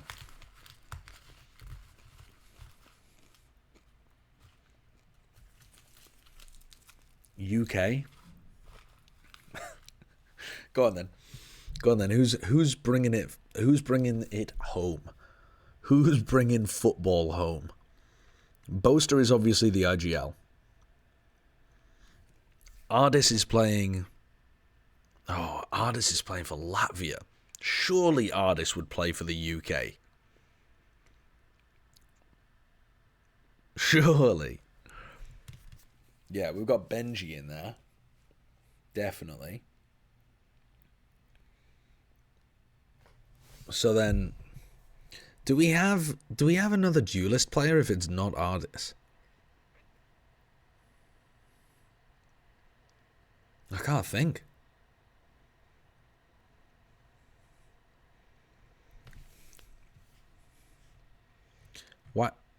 Why do I thought Kiko was Finnish, man. How did I get that so wrong? How do I have this guy's nationality so incorrect in my head? That's crazy. Wait, that is like so wild. Yeah. Do you think Kiko's better than Ardis though? Maybe Ardis wouldn't count. Maybe Ardis would choose to play for Latvia instead.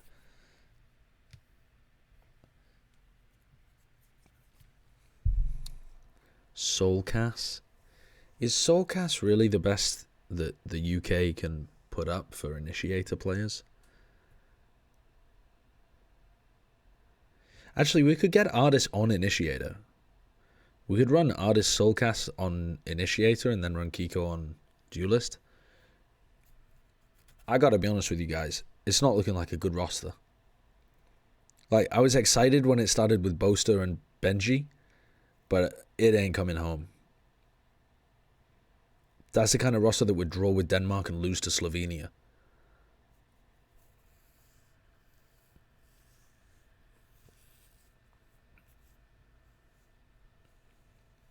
Mystic? I mean, you just can't run Mystic when you have Boaster. Doesn't make sense. Yeah, back on G2, Ardis was playing quite a bit of Sova, yeah. He moved around a lot, but he had like a full season where he played Sova, yeah. This roster sounds like we're about to play Trent in midfield. Yeah, dude, that US roster, Triceratops, I want to see that roster. Oof.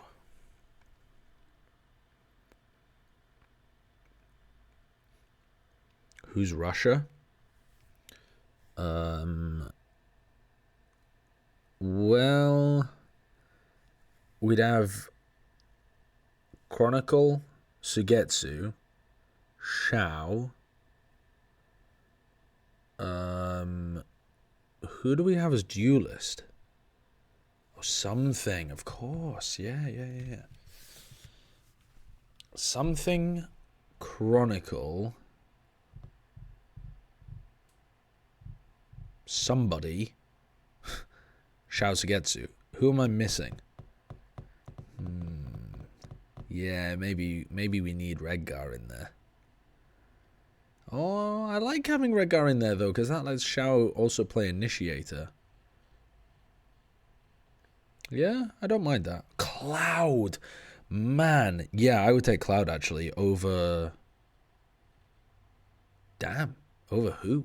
I have no idea. Don't really want to... Dude, I'd replace Redgar. I'd go without an IGL. I'm not going to lie.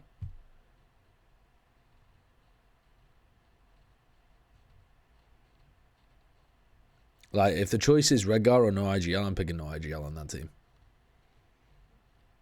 Redgar's got to build up my confidence in him again. I love that guy, but my God, I've watched some dreadful gameplay. Hey, Grubs. Shao Sugetsu can IGL? Yeah, we'll see what happens. Dude, something can IGL. Let's get the...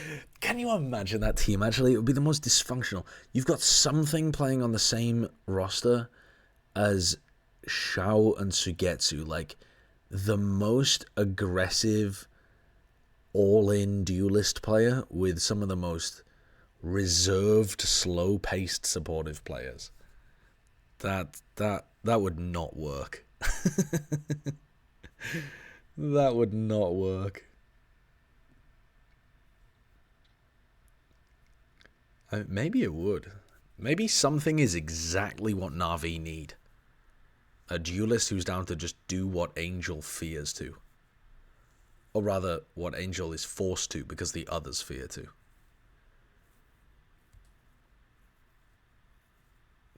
Trek's duelist could be cooking? I don't know. I think either way, the Russian team is actually not that great compared to some of the others. Put something on perma op and slow play every round. Yeah, actually, that would work. That would definitely work.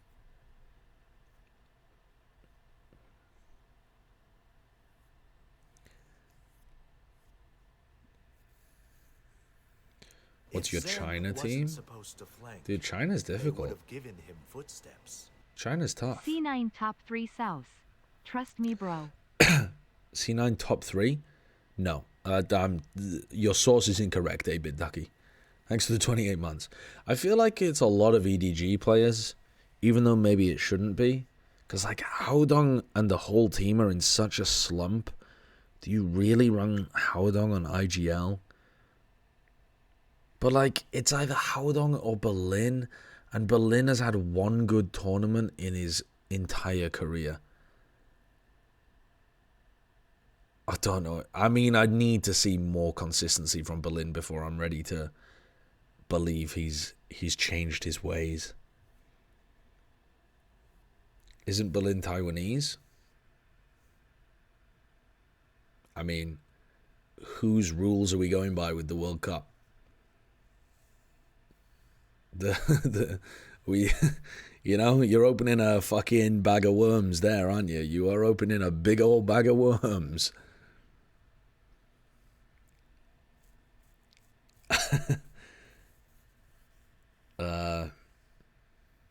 Yeah.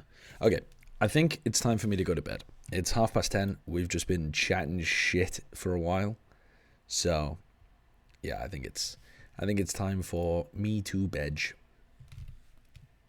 Let's see who's online. Oh, dude. PaperX plays against DRX in 5.5 hours. I really wanted to wake up and co-stream that game, but I don't think it's fair for me to be making noise in my room at 4 a.m. because this hotel is very old and the walls are thin. I think it would just be an enormous dick move to the other people in the hotel. So I'm not going to do it, chat. I'm sorry. I'm not going to do it. I'd love to, but I don't think it's reasonable. ASMR co-stream? No, I'm not going to. I mean, maybe if I'd... Yeah. Honestly, the ASMR co-stream vibes, though, would be somewhat immaculate. Maybe I can do that another day. I'm not going to do it for PaperX DRX, though. We'll catch a VOD. Okay. I am going to co-stream, though, the EMEA games. I got permission to do the EMEA games. So, whenever I can, I think the next time is going to be... I wrote it down, actually. The next time is going to be the 26th. So, in 5 days from now, Fnatic plays against Vitality, and then Heretics plays against Foot. and I'm going to be doing a co-stream of that. So that'll be my next time that I do a co-stream. In the meantime, I'm going to send you to Boostio. I'm going to send you to Boostio.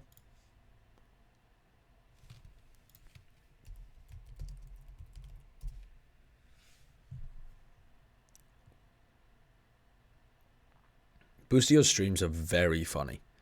So I was looking through Boostio's top clips of like the last month. They are banging. If he just streams more, his viewership's going to be insane. He's so funny.